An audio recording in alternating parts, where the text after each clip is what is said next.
Masters of Engineering, PhD, IPM, the Honorable Chair of Joint Conference 2022, Aditya Erna Permanesar, Bachelor of Engineering, PhD, to the Honorable Dean of Information Technology of Institute of Technology,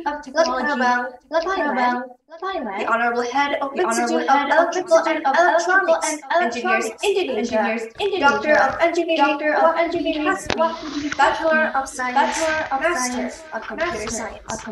Honorable Speakers, Professor Johan de Bela, Dr. Bernardine Franco, Doctor of Engineering,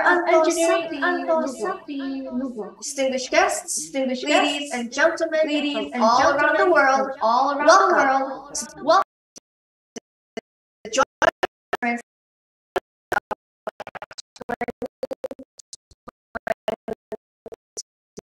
Indonesia. This year's conference is we will get the chance to hear 3 intriguing and surely inspiring plenary sessions, numerous parallel sessions where our participants will have a chance to present their papers and of course, the series of events which we cannot wait to show our guests. I am Josephine Paulina Wijaya, one of the Gajah Mada University, Biomedical Engineering undergraduates. It is an honor to greet everyone today. We are now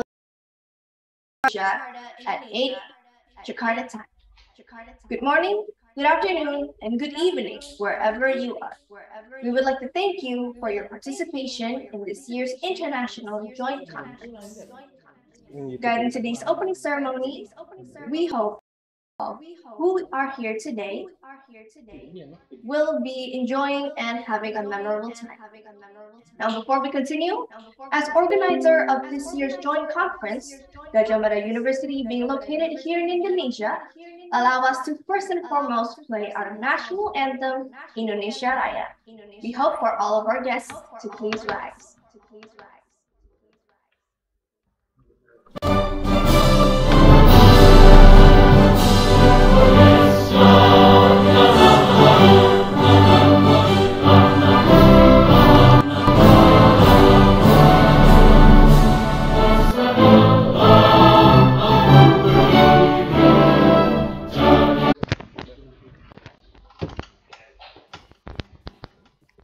That was Indonesia's national anthem, Indonesia. Please remain stood while we continue with the hymn of Gajah Mada University.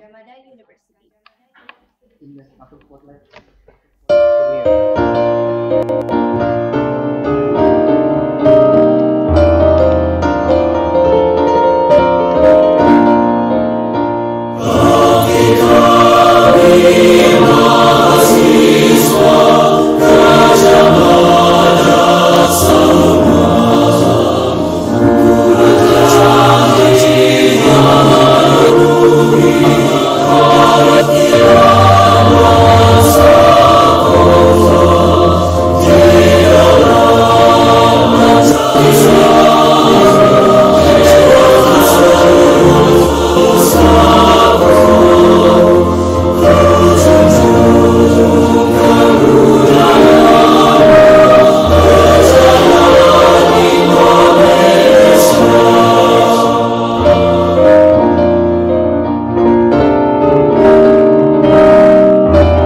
kapan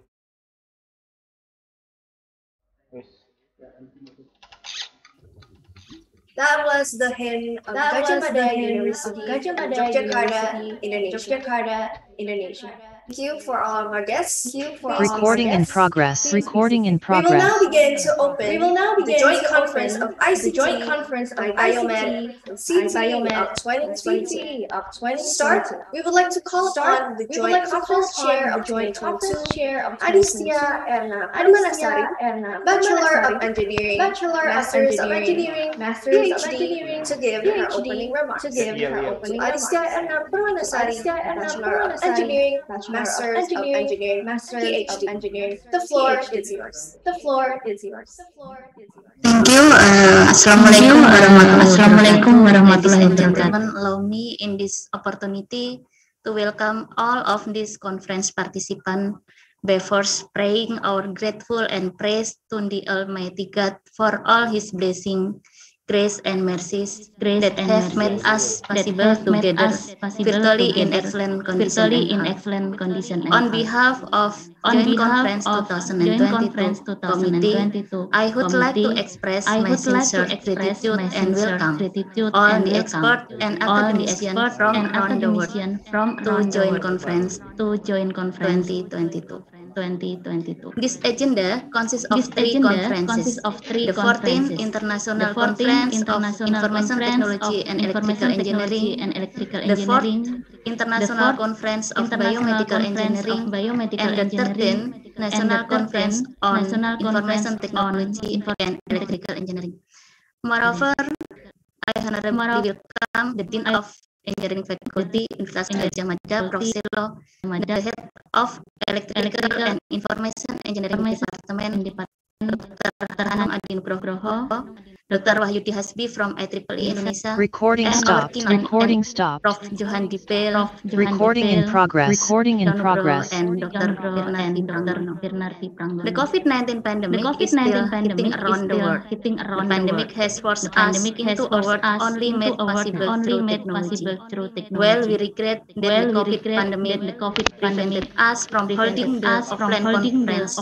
We are excited about the opportunities of holding an innovative virtual event. This conference has attracted around 300 participants from some countries, and we selected 83 papers. I hope this conference will stimulate scientists worldwide to present innovative and culturally significant research in the related area.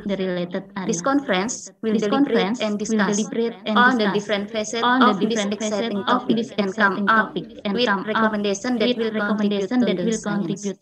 Last but not least, my deepest gratitude goes to Faculty of Information Technology, Imongkut Institute of Technology Langkrabang, KMITL, Thailand. IEEE Indonesia Section, Jurnal Nasional Teknik and Technology Information, Organizer Committee, and also all volunteers who have directly and indirectly supported the success of this conference.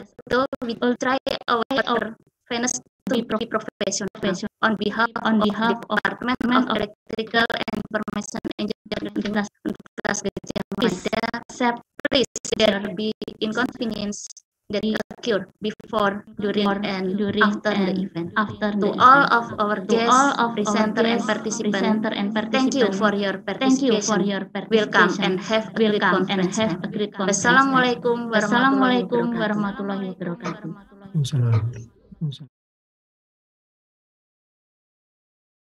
Thank you, Dr. Erna, for your opening remarks. To continue, from the head of Department of Electrical Engineering, Information Technology, here in Gadjah Mada University, we would like to call upon Hanum Adi Nugroho to give his opening speech. To Dr. Hanum Adi Nugroho, the floor is yours. Thank you. Here, distinguished guests, professors, Professors, ladies and gentlemen. Assalamualaikum warahmatullahi wabarakatuh, and good morning. Alhamdulillah, it is a great pleasure that we can all be here to attend the joint conference 2022, consisting of the 14th International Conference on Information Technology and Electrical Engineering, Icitee 2022, the 4th International Conference on Biomedical Engineering, Ibiomed 2022, and also the 14th National Conference on Information Technology and Electrical Engineering, Citee 2022. First, on behalf of Universitas Gadjah Mada, Faculty of Engineering, the Department of Electrical and Information Engineering, I would like to take this opportunity to thank IEEE, especially the IEEE Indonesia section, for technically sponsoring this event since 2013. Institute of Technology Lat Krabang, GMITL, Faculty of Information Technology, for organizing this conference since 2015.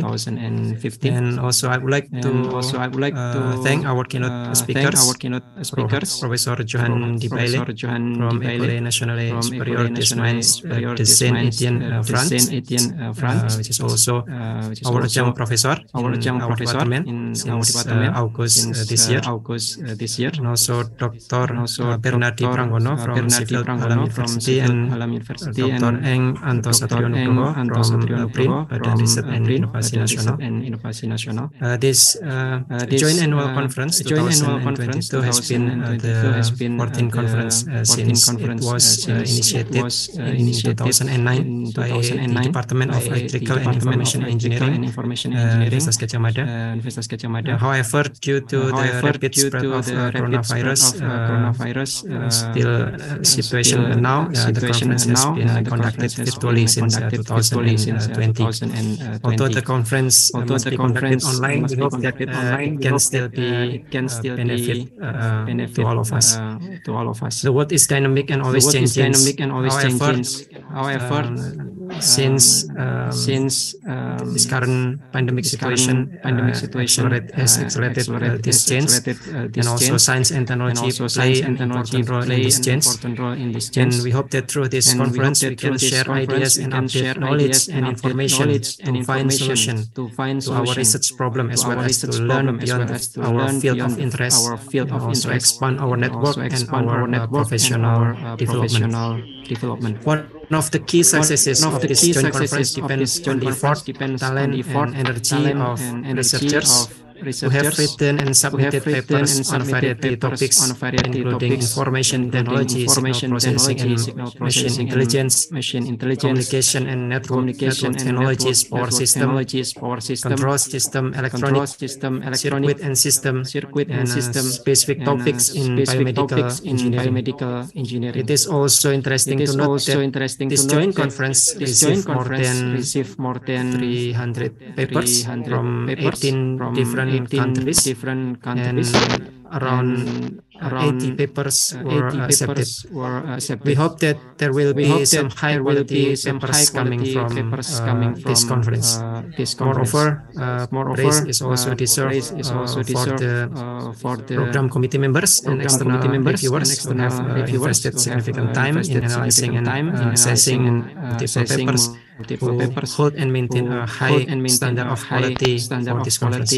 Finally, I hope this conference can be held smoothly until at the end of the program and provide benefits for all of us.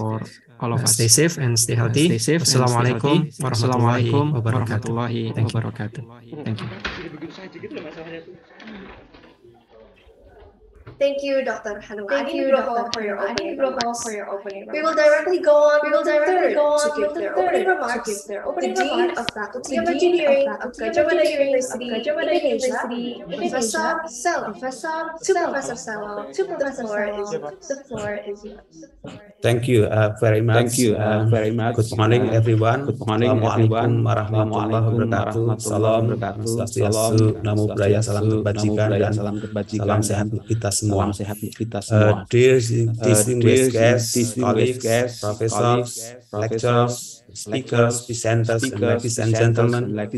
On behalf of Faculty of Engineering Universitas Gadjah Mada, I would like to express my sincere gratitude and welcome you to the joint conference of the fourth Icitee Ibiomed 2022 and also the National Conference Citee. These annual conferences are very important for us as this field, especially information technology, information communication technology are currently leading technology and affecting at almost of human activities.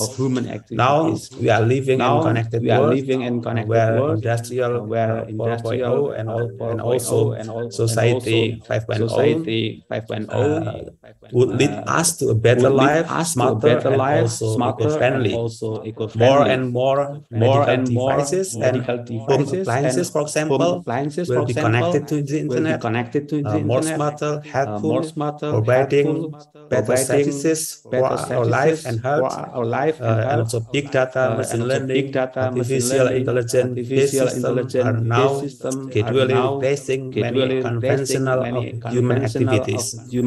More challenges are just coming and growing rapidly. Problem complexity of system and technology is going to be increasing. But I believe that we will come to that situation. I also believe that multidisciplinary approach is needed to be able to achieve such smart and modern environment. Now more than ever, there's urgent need for professionals from all sectors of engineering and science to come together and work together to find sustainable solutions. This conference provides a forum for academicians, professionals, researchers to share, discuss, exchange ideas, exchange experiences, to disseminate the latest research and development results related to the field of electrical engineering, information technology, information engineering, and also biomedical engineering. This conference also provides opportunities to all participants and expanding the networks of collaborations as an important step in the coordinated approach and multidisciplinary collaborations at regional and also in international level. Finally, my deepest gratitude goes to the organizing committee, International Scientific Committee, companies, sponsor, volunteers, and all parties that have directly and indirectly supported and contributed to the success of this joint conference. The committee has organized a vibrant scientific program and is working hard to present highly respected and internationally notorious speaker to lead it. Ladies and gentlemen, thank to each of our fantastic keynotes and invited speakers for taking part in this important and wonderful international joint conference. I appreciate your time, and I believe that your insight today will be useful for us all. I wish you have a productive conference with exciting and encouraging discussions and exchange of knowledge, so that together we can anticipate the future of groundbreaking knowledge, research, and technology for humanities. Again, enjoy this wonderful and fruitful joint conference. Thank you very much. Assalamualaikum warahmatullahi wabarakatuh.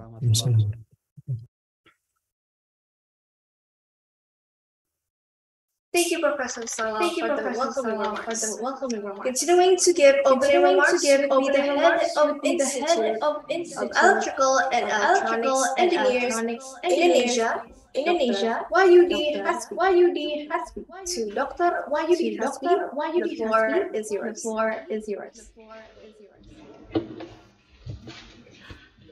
Distinguished guests, colleagues, researcher professional, ladies and gentlemen. ladies and gentlemen. Assalamualaikum warahmatullahi wabarakatuh. Very good morning. A first and warm greetings. First of all, please allow me to greet Excellencies, the Dean of Faculty of Engineering, Universitas Gadjah Mada, Professor Fellow PhD, the Head of the Department of Electrical and Information Engineering, my colleague Dr. Hanung Adi Nugroho, the Chair of Joint Conference of Icitee and Ibiomed, Dr. Aditya Erna Permanasari, the Honorable Speaker, Professor Johan Dr. Bernardi Pranggono, and my colleague Dr. Anto Satrio Nugroho, all distinguished speakers, committee, all participants, and I have seen a lot of my colleagues here, ladies and gentlemen. It's such an honor and pleasure for me to be able to greet you all and give a few words to the opening of this conference. On behalf of the Icitee Indonesia section, I would like to express my sincere gratitude and welcome you all to join International Conference of the 14th International Conference on Information Technology and Electrical Engineering, also the 4th International Conference on Biomedical Engineering, and National Seminar of Citee 2022, organized by Universitas Gadjah Mada. This conference aims to strengthen the collaboration and provide a forum for academicians, professionals, and researchers to discuss and exchange their research results, innovative ideas, and experiences in all aspects of intelligent and advanced technology, including biomedical engineering, as well as to identify emerging research topics and define the future direction to achieve sustainable development. Distinguished guests, colleagues, researchers, professionals, ladies and gentlemen, engineering, especially electrical engineering, has helped solve our daily problems and our production need of applying scientific knowledge, technical methods, design and management principles. Indeed, engineering with its range of subdisciplines has been a prime contributor to the survival of humankind on Earth and to improving our quality of life. Currently, the full-blown industrial revolution will allow us to change data into information as well. Big data allow massive data management and interpretation for business purposes, which is particularly relevant when devising business strategies or making decisions. On the other hand, the fourth revolution of industry is reshaping all of the segment of industry, pulled by grand social challenge. Automation technology are dramatically spilling out from traditional scenarios, such as factories and workshops, to everyday life. The traditional research area of biomedical engineering, for example, and health informatics for the aging population has gained unprecedented interest from automation industry. In such a way, I believe that the theme of this conference is very important in highlighting and innovation to accelerate the shift to digital and fundamentally shake up the landscape. Distinguished guests, keynote speaker, ladies and gentlemen, Icitee Indonesia as a regional organization unit of Icitee was founded in 1988, and over the past 34 years, we have contributed significantly to have various activities that encourage science and technology for humanity in Indonesia. Together with all the volunteers, members, and all stakeholders, the Icitee Indonesia has produced various activities by supporting more than 70 high-quality conferences every year, including these two conferences. And compared with the previous year, 2021 itself, the conference supported by the Icitee Indonesia is increased by 50%. As we understand, all the high qualified the scope of the IEEE scope will be submitted, and if they really have a high quality papers, then it will be published in the IEEE Explore Digital Library Index by Scope Web of Science and any other major databases, with more than 6 million publications and more than 15 million downloads every month. As we all know, IEEE always maintain high quality publication standard as part of our intellectual culture. And beside all these publication, IEEE also develop industrial standard such as IEEE 802 as a standard Wi-Fi that we use in our daily life. On the other hand, we also hold more than 40 professional, technical, non-technical, and administrative activities every year for all our members. Currently, we have more than 2,900 Indonesian members and more than 80 senior members of IEEE, consisting of professionals, academia, and government researchers. We are also supporting 26 technical society, joint chapter, and joint chapters, including 34 university student branches. And all of these activities become a forum for our members to have various international, technical, and collaboration, and also social activities. And especially for the student week, we are providing international member experience for our students. And especially at the end of this month, there will be IEEE Extreme 24 programming challenge globally. And I would like to encourage all of the students to join this competition, since it can bring the global competitiveness earlier for all our students. We also have all three non-technical activity group and interest group, namely IEEE Young Professional and the IEEE Women in Engineering, and also IEEE Special Interest Group on e-health and telemedicine group.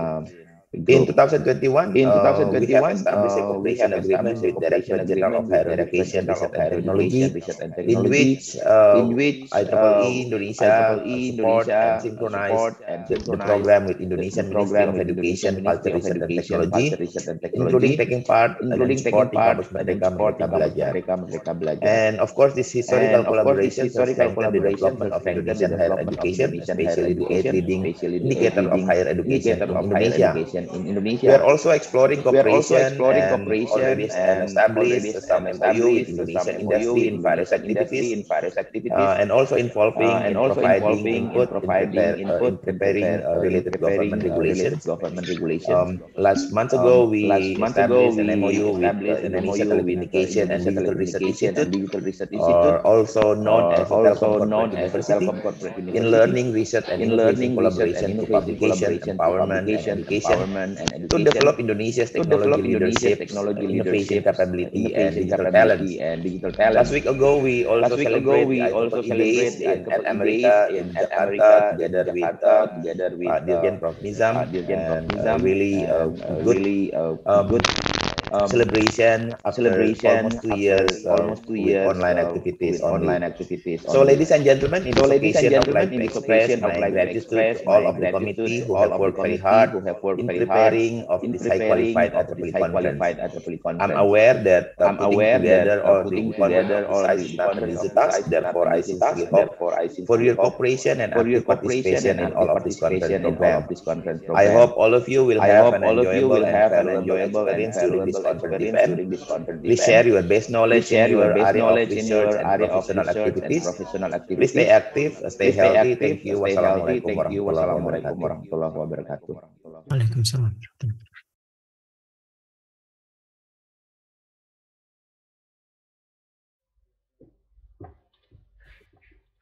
Thank you, Dr. Wahid for the opening remarks. We would now continue by giving the floor back to the Dean of Faculty of Engineering, Granular University, Dr.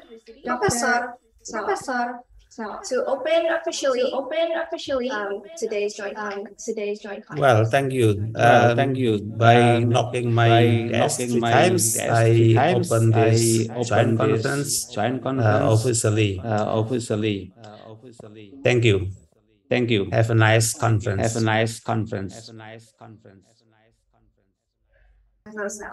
We will now continue by commemorating today's opening ceremony of Joint Conference 2022 with a photo session.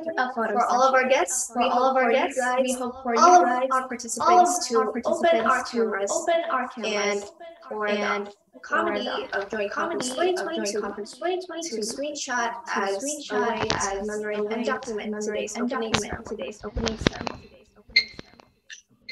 there will be a two-time screenshot to document today's opening ceremony. So I will count, and we would like to once again ask all of our guests and participants to open their cameras to commemorate today's opening ceremony together.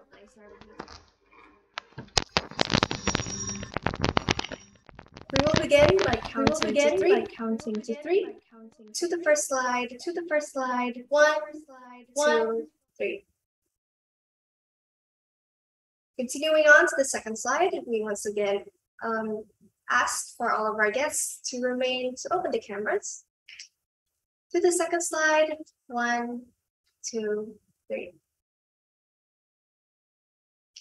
All right. And that ends the documentation and commemoration session of today's opening ceremony. We will continue, and that concludes the opening speech for today. Continuing now with the plenary session, where we will hear from our wonderful keynote speakers. I would like to call upon Dr. Sonu Wibirama to moderate the plenary sessions today. Dr. Sonu Wibirama is a renowned academician and practitioner of eye tracking, usability of digital products, and user experience in Southeast Asia. Having conducted an eye tracking-based customer experience research for more than 60 national and international brands of Southeast Asia, the US, Japanese, and European companies with more than 500 participants, he has been invited to investigate visibility of digital media for various businesses, including transportation, cosmetics, health, telecommunication, e-commerce, and many more. Also an associate professor at the Department of Electrical Engineering and Information Technology, Granular University, Indonesia, and the chair of IEE Systems, Man, and Cybernetics Indonesia, and serving as the Indonesian representative for the governing board of the International Association for Pattern Recognition. Ladies and gentlemen, please welcome Dr. Sonu Wibirama. Hello, good morning, everyone. Can you hear my voice over there? Yeah, okay. Yeah. So thank you very much for having me in this session. I have been moderating various lectures in so many seminars and workshops, but this morning is quite different from my previous experience because we will have three distinguished keynote speakers with really interesting topics. So there will be two topics related with image processing and one topic on the Internet of Things. And these two topics, as you may know, are really hot topics today, with more than 70,000 articles indexed in Scopus related with image processing as well as Internet of Things in the past 3 years. So that's really a huge number in terms of scientific publications. You can safely say that these topics are two emerging topics in the field of electrical, information, and biomedical engineering. And for today's plenary sessions, we will divide the sessions into three small sessions. The first keynote session will be delivered by Professor Johan de Beil from the École Nationale Supérieure de Miens de Saint-Étienne in France. And afterwards, Dr. Anto Satrianugroho from the National Research and Innovation Agency of Republic Indonesia, GRIN, will deliver his keynote in the second session. And finally, we will have Dr. Bernardi Prangono from the Department of Engineering and Mathematics, Sheffield Hallam University, United Kingdom, in the third session. Now, I will briefly introduce you to Professor Johan de Beil. He is a full professor in image processing, pattern analysis with adaptive image processing, pattern recognition, and stochastic geometry as his main research area.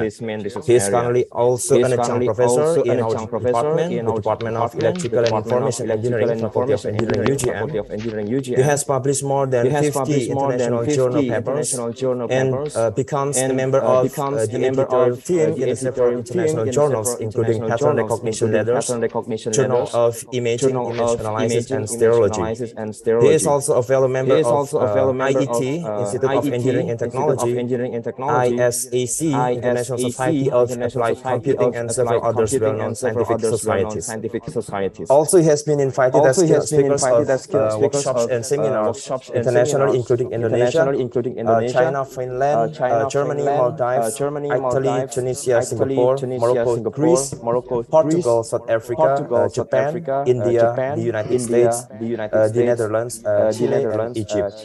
And in these sessions, he will deliver a keynote lecture entitled Digital Twins for Image and Video Analysis of Granular Media. This is a topic actually has been published in several international journals such as Image Analysis and Stereology, Pattern Recognition Letters, and the Journal of Electronic Imaging. Without further ado, Professor Johan Dipeel, time is yours. Okay, do you hear me? Yes, I can hear you. Clearly. Okay. Okay. So thank you very much for this introduction and good morning, everyone. First of all, I would like to thank the chairs of this conference and also the colleagues from the Department of Electrical and Information Engineering, Faculty of Engineering at University of Canada. So I'm really happy to be here and to have the opportunity to give this speech. So I'm going to share my screen.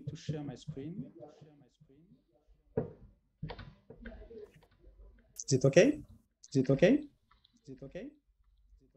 Yes. Yeah. We can see the screen. Okay, so today I'm going to speak about image processing, image analysis, and image modeling of granular media.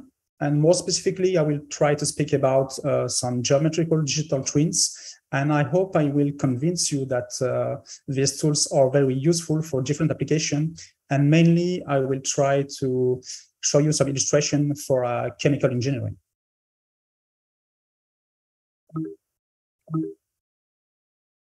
So as you know, many industrial processes rely on the use of granular media for different application area. It could be in energy, nuclear, pharmaceuticals, and so on.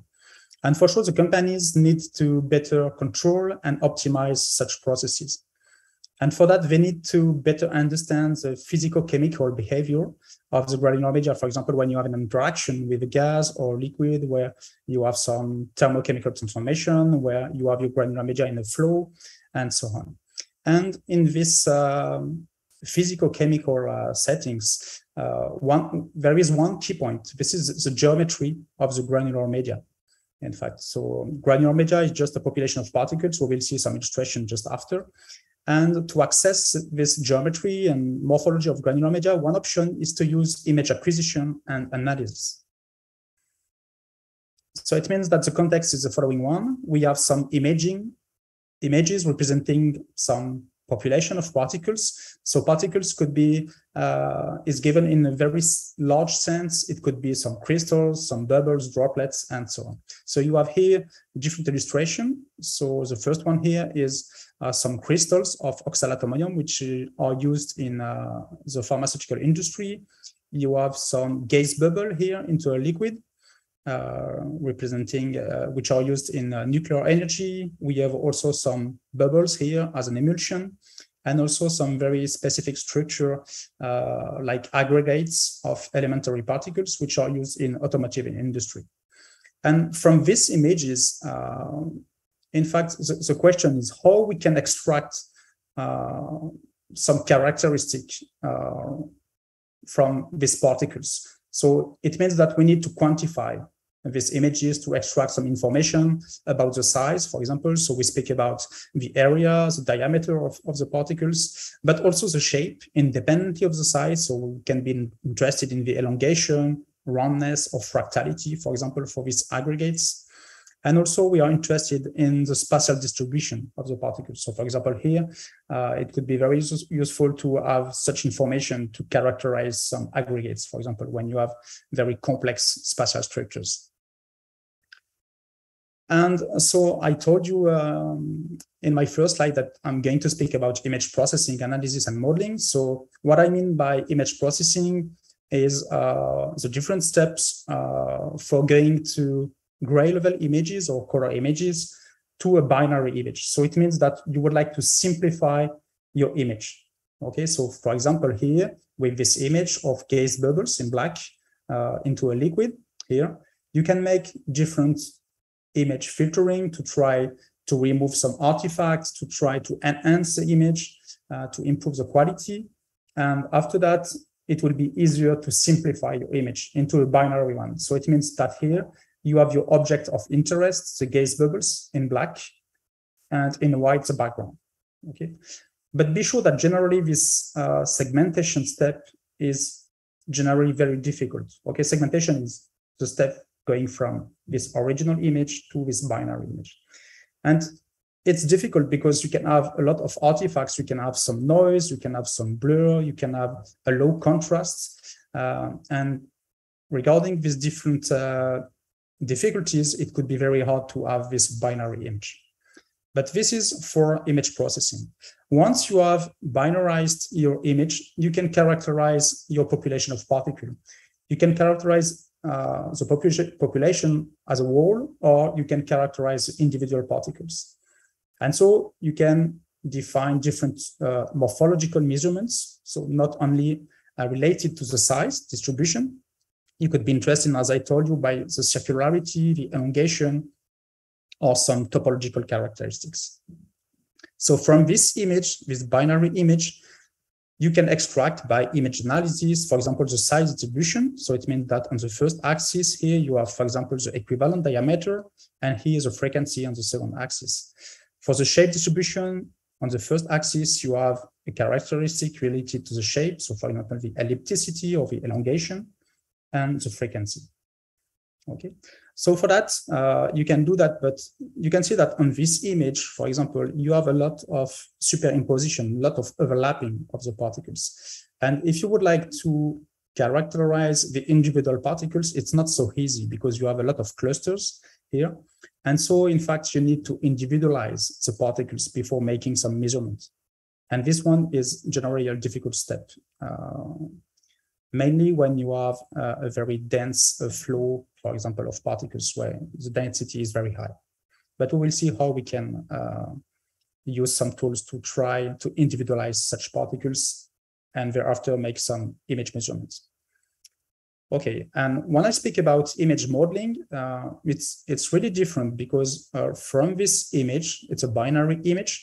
The objective here is to define what we call a stochastic or random geometrical model by the use of some a priori. And with this model, you will be able to simulate some images. So we speak about geometrical digital twin here. So we are able to simulate this kind of image, which are statistically representative of the real data. And we will see that if you are able to simulate this kind of image, which are representative of the real data, so it means that at the end, you can have an optimization process. It means that at the end, with this indirect approach, so it means by not playing with individualization of the particles, it's possible in this way to characterize the geometry and morphology of the particles. Okay, so I think that this approach is very, very promising.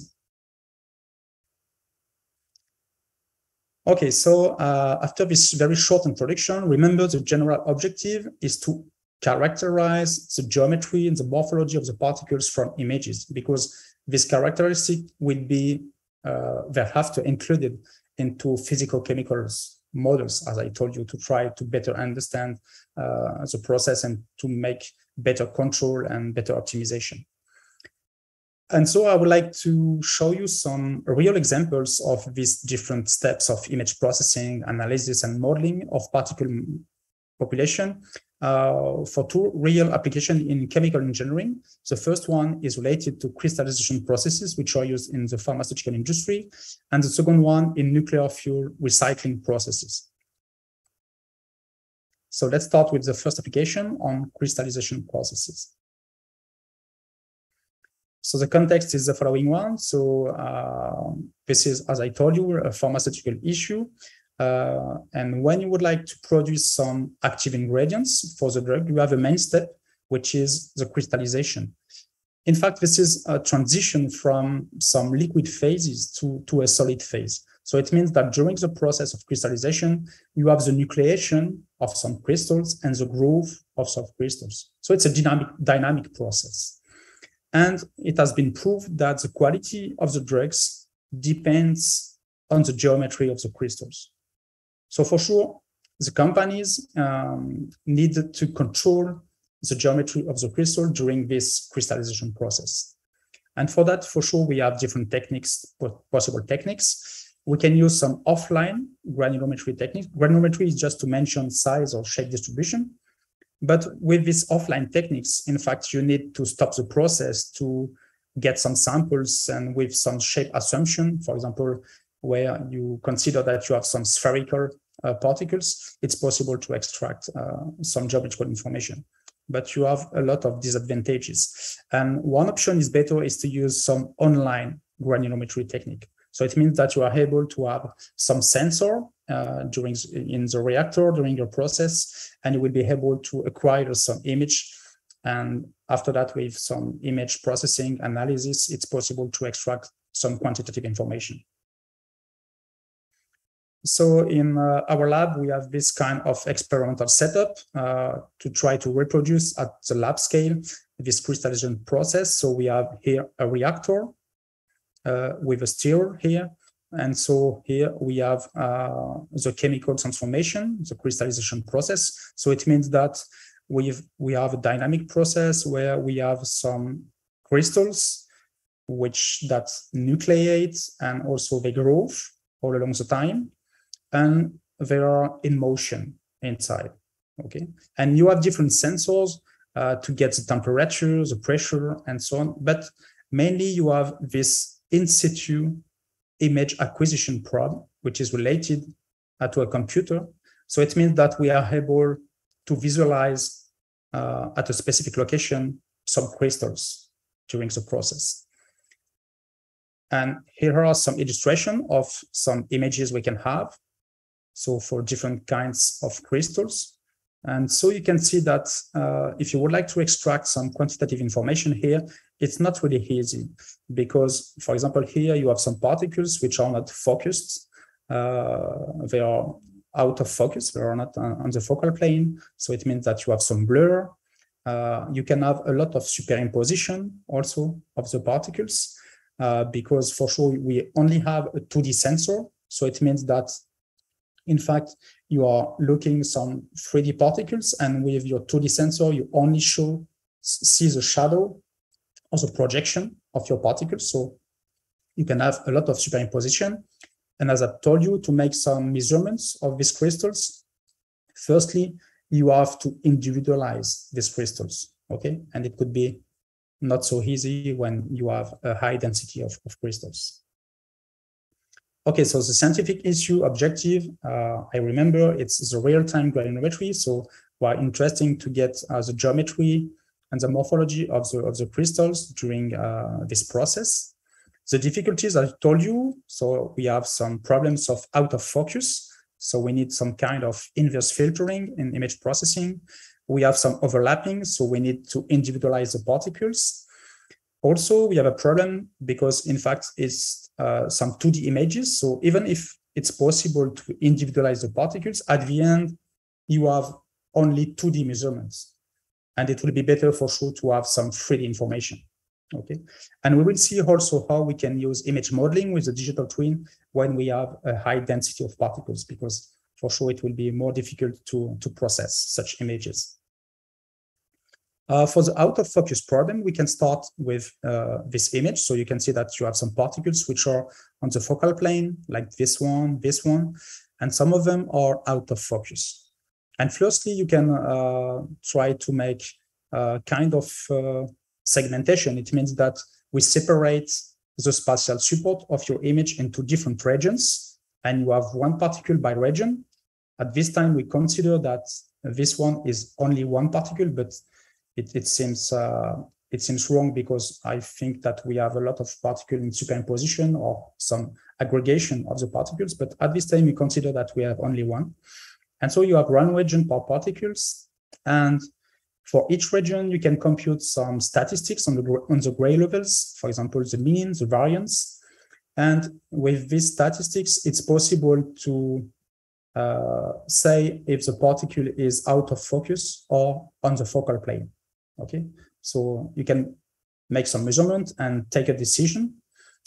And you have the results here of this binary decision. So on the focal plane or out of focus. So for example, This one is a white region, meaning that you are on the focal plane. But if you are looking this one, for sure, there are some blur, so it is out of focus. And this is in a black region. And for the regions, so it means for the particles which are on the focal plane, in fact, you have some techniques of image processing where it's not so hard to extract the border of the particles, because the contrast is very good and you can extract the contour of each particle. And after that, it will be easy to make some measurement, for example, the area, the equivalent diameter, and so on. But for the particles which are out of focus, in fact, you overestimate the size of the particle when you try to extract the borders of your particle. So it means that you need to remove this statistical bias. And for that, we use, in fact, some statistics about the degree of blur we have detected here to make this decision here. And with that, we use some kind of inverse filtering by some deconvolution to extract the real contour of the particle, which is marked here in red. Okay, so it means that it's an adaptive process in the sense that for the particle which are on focus, we use a specific process. And for the particle which are out of focus, we can use inverse filtering depending on the degree of blur. And we, at the end, we have a good estimation of the borders of the particles. So this method has been validated with numerical tests and so on. And so at the end, when you have detected the contours of each particle, for sure, it's possible to extract, for example, the particle size diameter. So on the first axis, you have the equivalent diameter. And here you have the size distribution at a specific time. And later, and you can see that here you have some small particles. And 3 minutes later, you have larger particles, okay? Because in the crystallization process, you have these steps of nucleation and growth. So it seems to work well, but in fact, we have a problem and a main limitation when you have some particle overlapping, right? Because when I separate my spatial support in different regions, I consider that I have only one particle by region, but sometimes we have some overlapping. So we try to overcome this problem. For example, on this example, we know that the crystals here have a shape which is close to some rectangles or rectangles with a small triangle at the extremities. So this is the geometry of such crystals. And so in this way, we try to use this a priori information. So firstly, we extract some key points in this image. So these points are, in fact, some corner points. So we have some tools for that to extract these points. And also we can extract the contours of the particles or of the overlapping of the particles. So just the cluster of the different particles, you can extract the exterior border. It's not so easy also because you can see that for the crystals, you have a transparent part at the middle, and the color for sure is close to those of the background, okay? So you need to extract only the exterior borders of the crystals. And by combining these two information, so the corners and the contours, and by using the a priori information of the shape of the crystals, rectangles or close to, we are able to individualize the particles, as you can see here. Okay, so in red, you have the rectangles, and in green, polygonal shapes, or just rectangle and just a triangle at the extremities.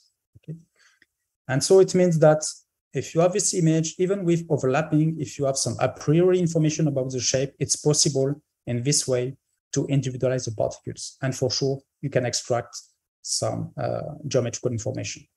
So for example, you can have this two-dimensional particle size distribution, for example, with the rectangles, because you have the width and the length and the density here. Okay, so it works well. But also we have a main limitation because we only have 2D particle measurements. Okay, we have 2D images, so at the end we extract just 2D information. And for sure, the crystals, it depends on the orientation of the crystals. So it means that you have a statistical bias also for that. And it could be very nice if we can extract 3D information. So try to work on this topic by considering, for example, a sequence of images that you can have here. So for example, imagine you have this crystal here. So it's moving in the reactor all along the time. And it seems that you have these crystals also in this image, this one, and this one.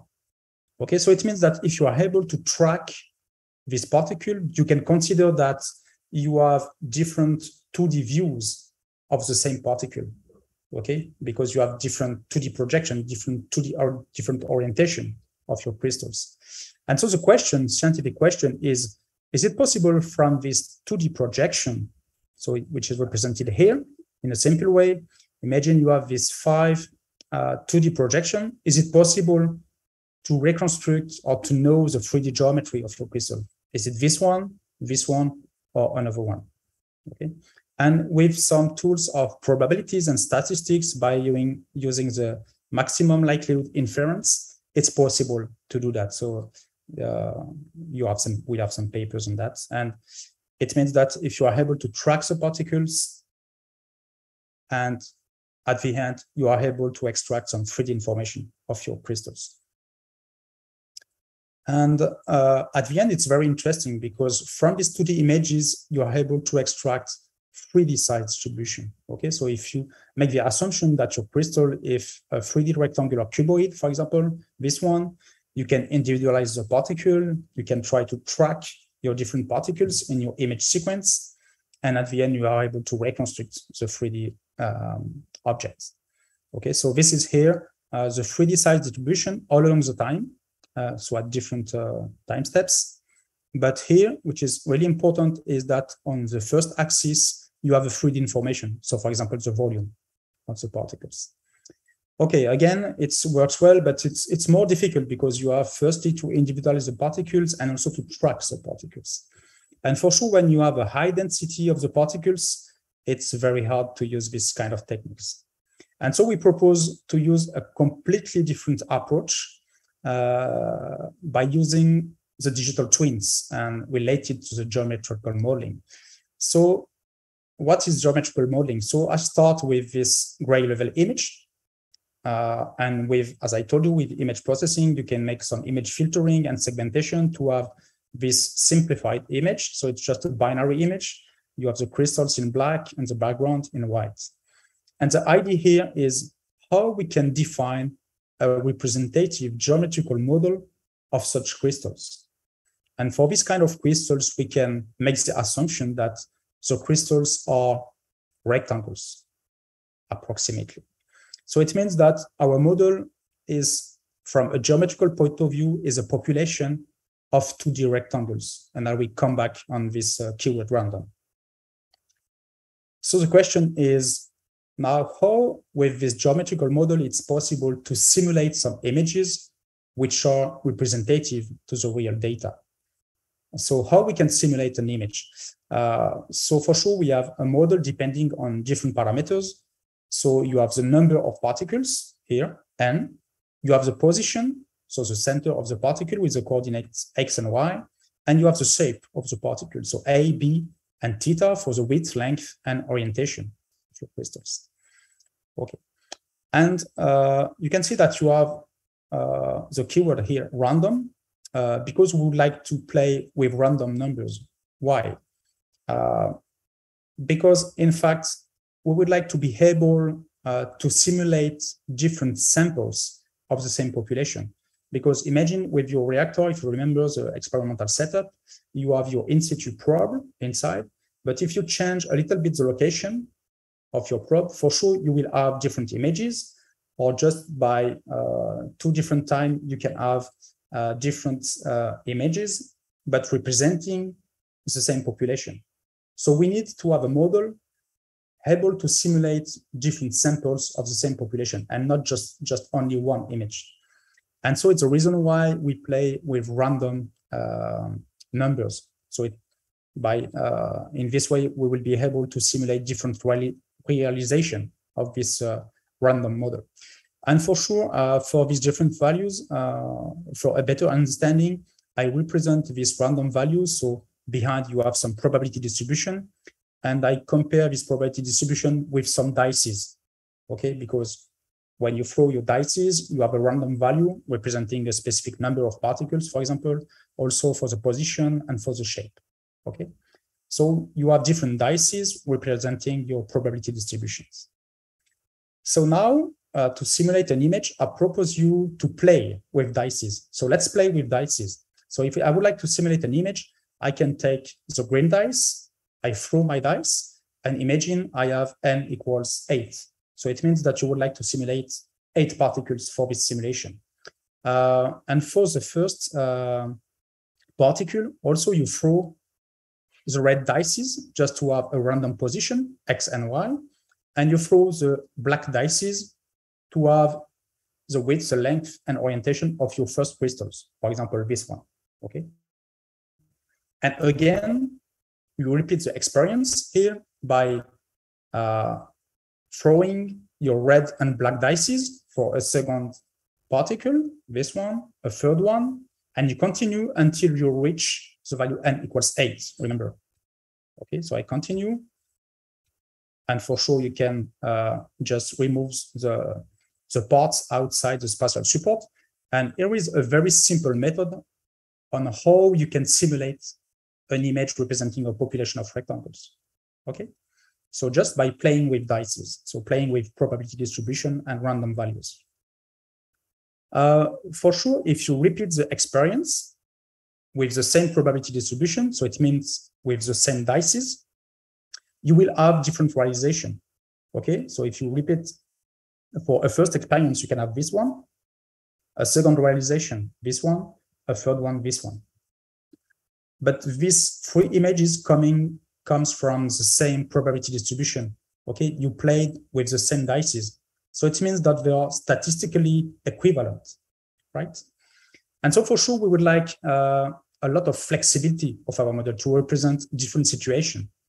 And you can do that by just changing your probability distribution. So it means by changing the faces or the values of each dice. So it means that if you play with this set of dices, so some specific probability distribution, you can have this kind of simulation. If you play with other set of dices, this one, you can have, for example, much more particles and smaller particles. And with other set of dices, you can have some particles which are close to squares, for example. Okay, so it means that by changing your dices, meaning changing your probability distribution, it's possible to have different population of particles. So you have a very high flexibility of your model. So you are able to simulate a lot of things. But now, okay, you are able to simulate some particles, but the question is how we can fit the model to the real data. So it means that from this real image, okay, I can simulate some population of particles, but how I can say that this one is representative of this real data? And for that, we will use, in fact, some global image statistics. Okay, so it's not a comparison point by point, pixel by pixel. It's just with some global statistic we can calculate on these 2 images. And at the end, in fact, it's an optimization problem, okay? Because remember, your model depends on some parameters related to some probability distribution. And so to fit your model to the real data, you need to know the model parameters. So with which set of dices you play. And so you can have some, for sure, numerical optimization. And for very simple models, sometimes we have also some analytical expression. And you have direct expression of your model parameters. So why it is so important, this kind of geometrical digital twins? Because remember, you have just this binary image. You have simulated an image which is representative of your real data.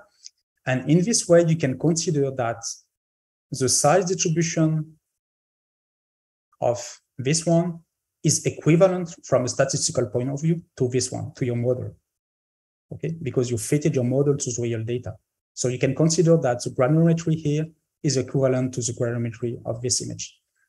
And the granulometry is the size distribution and shape distribution of this object you know that because you know the dices you play with, you know the probability distribution. And remember, the black dices are related to the wavelength and orientation of your particle. So it means that you exactly know the size and shape distribution of your particles. Okay, so it's very important, meaning that you don't need to make some individualization of your particles. And even if you have a high density, we will see some example just after, it's possible, in fact, to define a geometrical model, to make some simulation, to fit this simulation to your real data. And in this way, you can consider that you have the same size and shape distribution. Okay, so it is an indirect approach, but at the end, you are able to extract quantitative information of these models, of these particles. And for sure, we can go further by playing with a 3D model. So it means that we are also able to simulate a 3D model of particles, where also you have some assumption, where you have an a priori on the shape of your 3D crystals. And you can also simulate from a numerical point of view, the 2D projection, and you can fit also to your real data.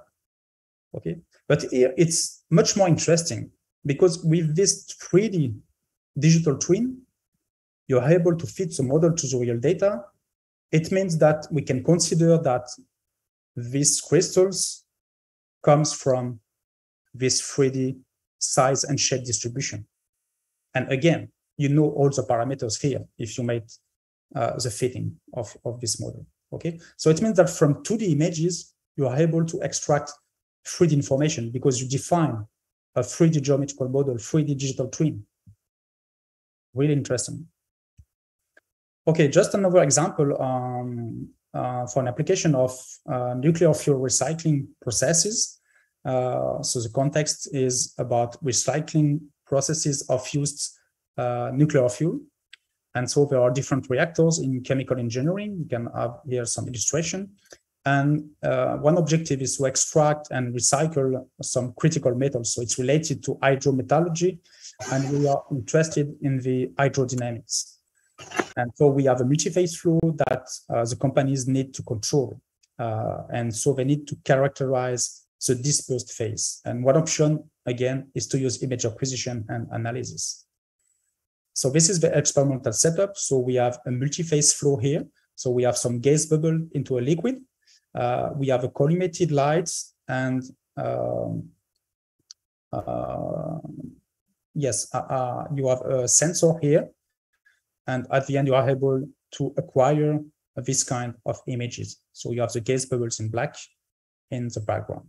Okay, so the acquisition is very good because you don't have any blur because you have a collimated light in this direction. You have no deformation. You have a very good contrast. So acquisition is very good. And you have this kind of image. Okay, and again, how we can quantify, how we can characterize these different bubbles. Okay, and in the same way as the crystals, we have some overlapping problem. So we try to simulate our reactor here. Okay, so we have a specific depth of your reactor. We have some 3D particles inside. We will make a projection, for example, on one simulation, and we will try to compare with the real image. Okay, with some statistics here. We have two functions describing some global characteristics of the image. Okay? So this is the key idea. So it's the same as the 3D model for the crystals. We try to define a geometrical model to make some image simulation and also 2D projection of this simulation. And we try to fit the model to the real data. How we can construct this 3D model, because take care, we have to play with hard particles. So we don't want intersection of the particles in the 3D dimension. So we start with the geometry of our reactor. We can try to put some particles in a random way and with some uniform laws. And for sure, you will have also random value for the radius. For example, here we try to simulate at the beginning some spheres. Okay, so for sure, if you play with uniform laws, you can have some intersection of the particles. And so to be able to have some hard particles, we have a first thinning. So we have some rules to detect, in fact, the intersection of the particles and to remove one of the particles that intersect here over. Okay, and also a second thinning, because we can have some particles touching the border, the walls of your reactor. Okay, so we can also remove that one. So at the end, we are sure that we have a 3D population of hard particles. Okay, and we can play with different parameters, yes, to have a much more flexible model. And so at the end, we are able to simulate some 3D spheres like this, or we can also play with some ellipsoids in 3D dimension. And we have play with some synthetic images, synthetic simulation, where you can see that here you have the volumic fraction and the area fraction. Okay, so you can see that we can play with this kind of 2D images, okay, with this kind of density, 92%. Okay, so for sure, with this kind of images, it's not possible to use some image processing technique to individualize the particles, right? But we are able to define a digital twin and to make some simulation which are close to this one.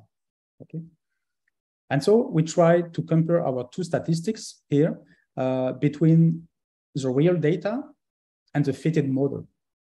Okay, and you can see that we have a very good agreement. Okay, even if we have a very high density, remember, with 92%. Okay, so it means that here we are able to simulate some images which are representative to the real data, even if we have a high density like this.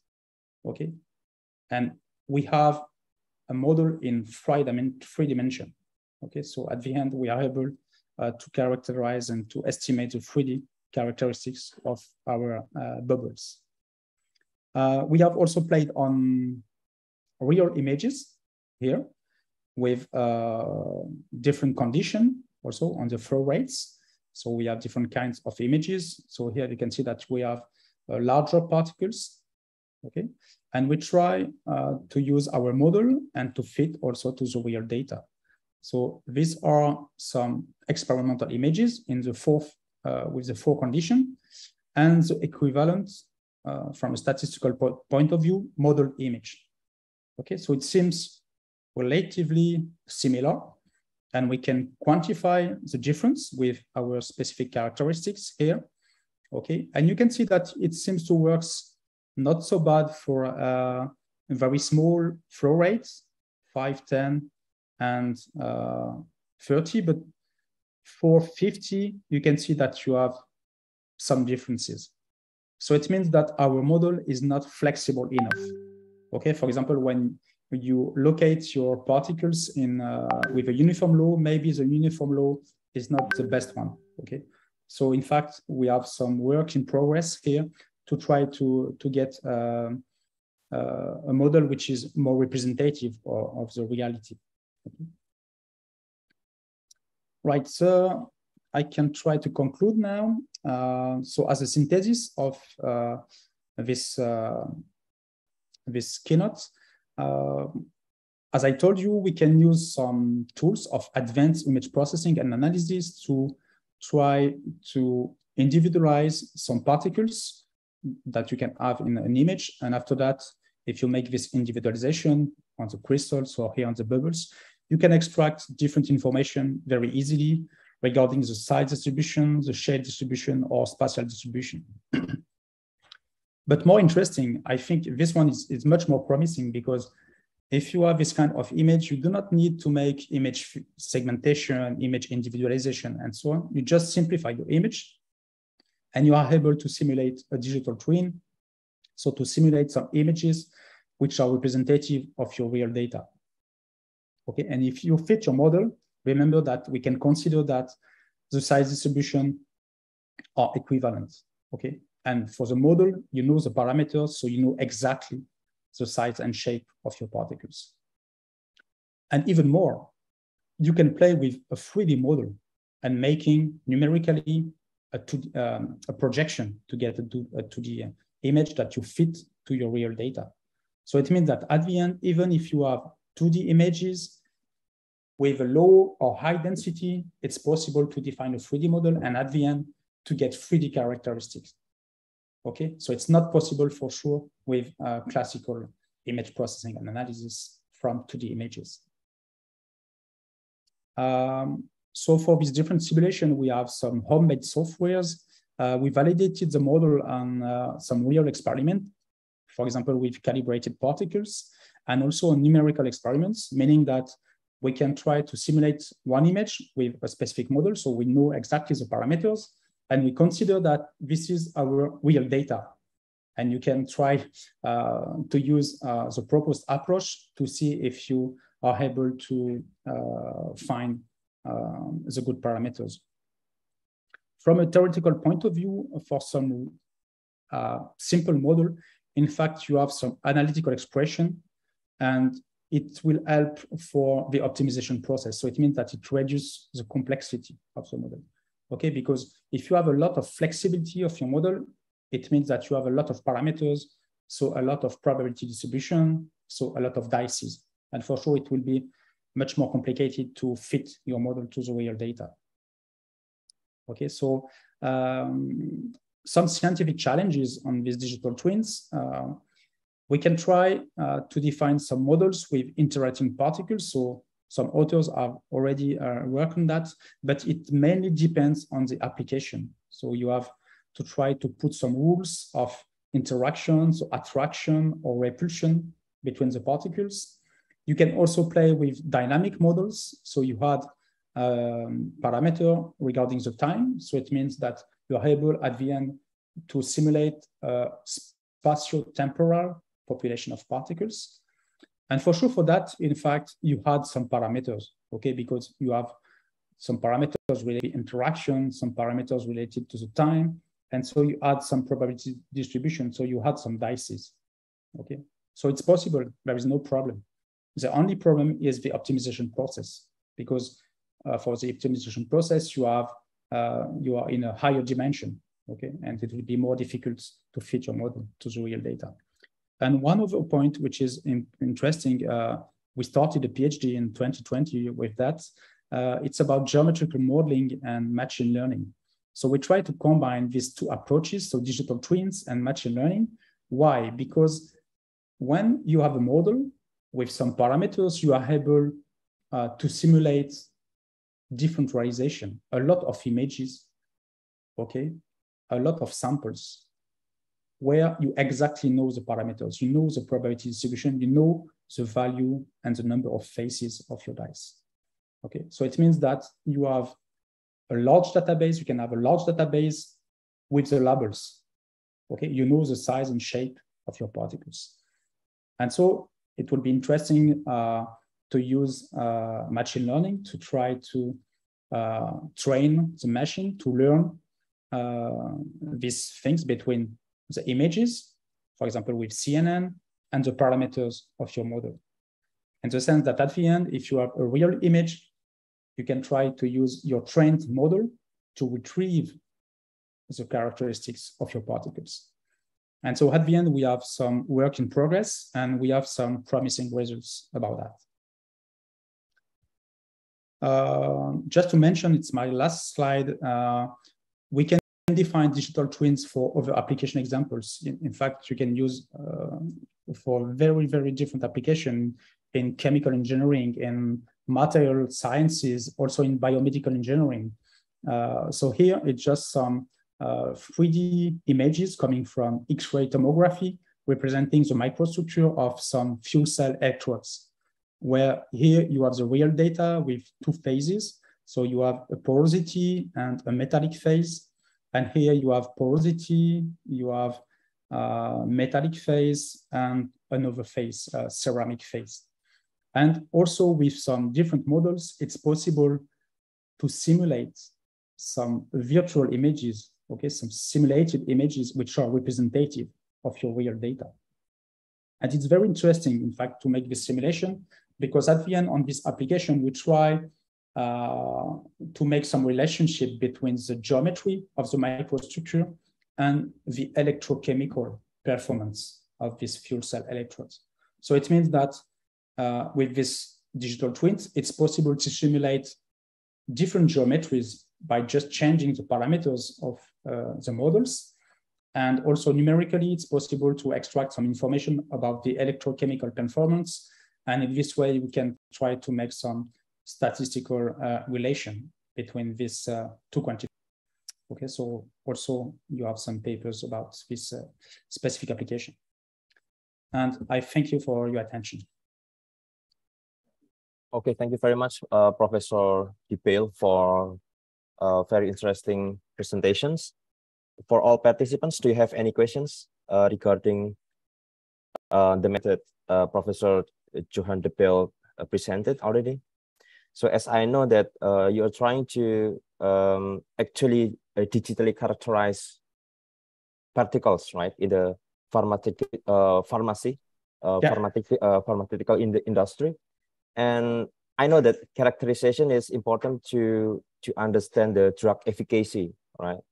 So it's related with the drug's efficacy. But you presented another interesting story about characterization in the nuclear reactions. So what is the relation between the size, the shape, and the spatial distribution of the particles related with the nuclear reaction? Can you explain a little bit for us? Yeah, thank you for the question. For the nuclear reaction, in fact, we have some chemical interaction between the gas bubbles and the liquid. And for that, the people try to change some parameters of the process to be able to maximize the surface of interaction between the gas bubbles. So it's the reason why they are interested in the geometry of this one, because they try to maximize the surface area of these particles. Oh, okay. Maximize the possibility of chemical interaction, in fact. Okay. Okay, Professor DePail, we have one question from Pak Agus Ekominarno in the chat box. I will read it for you. Thank you for the fantastic presentation, Professor DePail. I have two questions. First, I would like to ask how to extract the particle in the stack or overlapping in high density, two-dimensional before simulation in the 3D. This is the first question. So he is asking about how to extract the particle if the particles are overlapped in the high density, two-dimensional before simulated in the 3D model. And second, how to count the particle in different sizes. I think this is very interesting questions. Yeah, exactly. Yeah. So thank you again for these questions. So in fact, just to be clear, when you play with a 2D or 3D model of the particles, you do not need to individualize the particle. So you do not take care about the overlapping of the particle. Okay. It means that instead, this is the reason why we use digital twin and image modeling. Instead of making some individualization of the particle with some image processing tools, we try to define a model and to make some simulation where you can have some overlapping. And at the end, we try just to compare this simulation to the real one. But it's a comparison not particle by particle or pixel by pixel. It's just with some global statistics on the image. So it means that at the end, if you fit this model to the real data, so your simulation, you can consider that you have exactly the same size distribution. Even if you have a low density or high density, it's possible to do that. And so it means that at the end, you are able to extract all the information about your particles. So regarding the second question, you can also extract the particles because the number of particles is also a parameter of your model. And if you fit your model to the real data, you know exactly the number of particles. And so it's the same for the particle which overlaps. You also know the size and the shape because you simulate this overlapping. Okay, but for sure you need an optimization process. And generally, yes, it's a good question because generally also we need some a priori information of the particles because when you simulate your image, you consider, for example, with the crystal that we have some rectangular particles and so on. because for sure we can play with more flexibility on the particles, but you add a lot of parameters. I mean, we can simulate everything, but at the end you can have, I don't know, 100, 1,000 parameters. It's too much for the optimization process, or it's much more difficult. Yeah. Okay. So regarding how to count the particle, do you have to first counting it manually? Because when you want to generate the statistical model, as you said, you have to define the example or the data set, right? And then you try to match. Yeah, no, we also consider, in fact, that when we look at different real images, that the number of particles is also random. So it means that in our model, we also consider that we have a probability distribution of the number of the particles. And when we simulate an image, we take just a random realization of the number of particles. In fact, at the end. Okay, I hope that answered your question, ya, Pak Agus, ya. Any other questions from the participants? I think one more questions.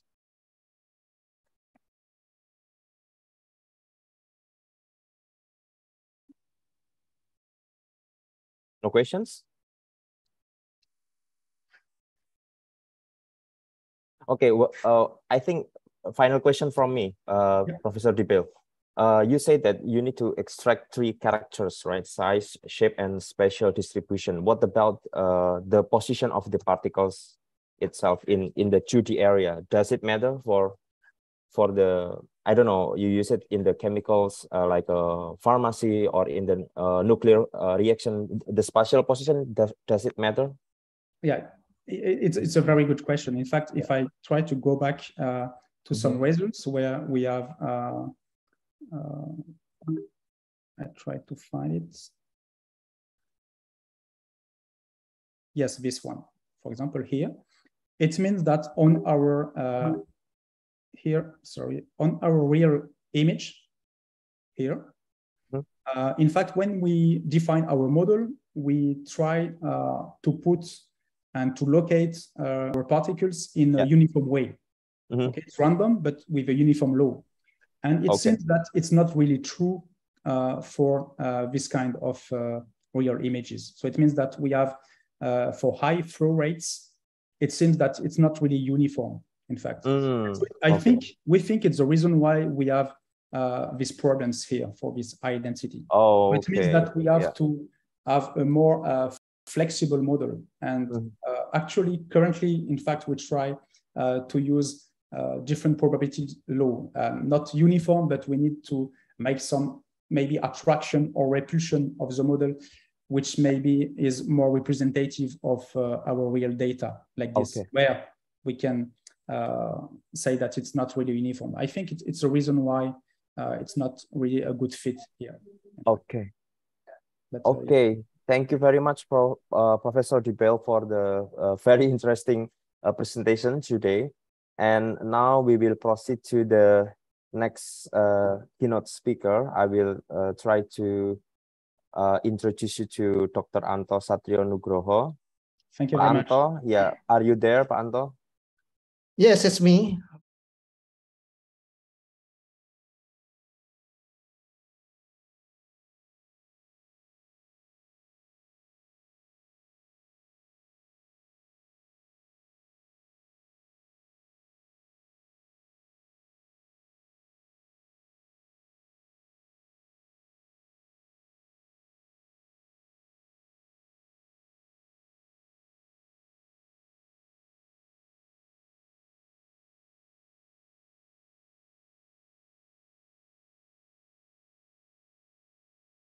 From Indonesia.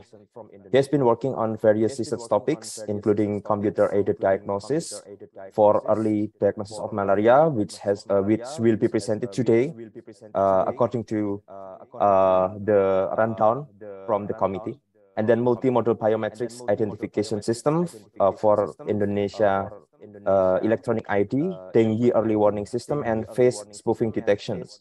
Besides working as a research scientist, Dr. Anto Satrianugroho has supervised around 61 undergraduate students' final projects, and then 6 master students' theses, and 2 PhD dissertations. Dr. Anto Satrianugroho has published more than 100 scientific articles in international conferences and international journals. In these sessions, he will deliver a keynote lecture entitled Morpho-Geometrical Feature Extractions for Malaria Diagnosis from Thin Blood Smear Microphotograph. Dr. Anto Satrianugroho, time is yours. Thank you, Pak Sunu Webirama, for introductions. Good morning, ladies and gentlemen. My name is Anto Satrianugroho.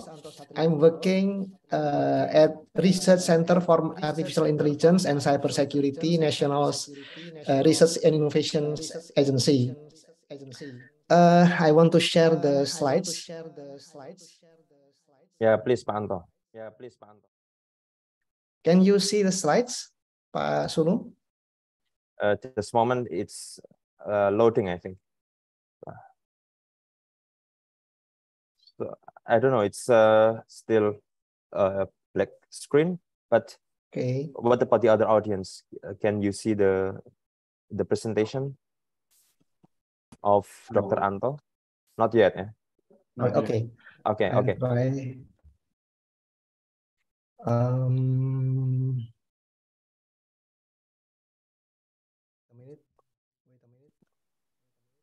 Share screen, desktop.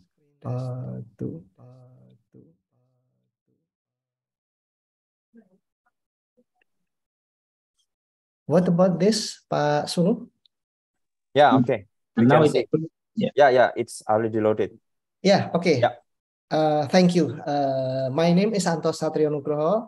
I'm looking for Research Center for Artificial Intelligence and Cybersecurity in National Research and Innovations Agency, or BRIN. My talk today is Morpho-Geometrical Feature Extractions for Malaria Diagnosis from Thin Blood Smear Microphotograph. So this is the first slides here of my presentation of malaria in over the world. Malaria is an infectious disease found in tropical countries with huge population growth rates, including Indonesia. It is considered as one of the major global health problems, since the number of infected peoples are around 300 to 500 million cases, and with mortality rate more than 1 million people per year in more than 90 countries. The disease is caused by protozoa infections in blood called as Plasmodium, which is transmitted by female Anopheles mosquitoes. In case of Indonesia, 5 species have been found. That is the Plasmodium falciparum, Plasmodium vivax, Plasmodium malariae, Plasmodium ovale, and also the last one is Plasmodium knowlesi. Most of them are found in east side of Indonesia, Papua, Nusa Tenggara Timur, and but it is difficult for us to find in Java or Sumatra. In case of Indonesia, this is the steps of the malaria elimination in Indonesia. Elimination in Jakarta, Bali, and Batam scheduled at 2010, and elimination in Java and Aceh 2015. Elimination in Sumatra, Nusa Tenggara Barat, Kalimantan, Sulawesi is 2020. Elimination in Papua, West Papua, Maluku, Nusa Tenggara Timur, and North Maluku is the last one, is 2030. We hope that by 2030 we have will be free from malaria. There are several government policies about malaria that diagnosis must be confirmed by microscope or rapid diagnostic test, and the treatments use artemisinin-based combination therapy or Icitee. Malaria diagnosis is the first step in controlling the spread of the disease. This slide shows 3 methods of malaria diagnosis. That is the chain reactions you can see here, and also a rapid diagnosis test, which is visible to inform us the result of patients, and also and the last one is the topic that we will discuss here is the thin and thick blood smear obtained from the patients. This picture is projects of Ekman Institute for Molecular Biology. Currently, it is being screening, stop MIP or screening and treat prevent malaria in pregnancy. It is conducted in Sumba Barat Daya, Nusa Tenggara Timur, Indonesia.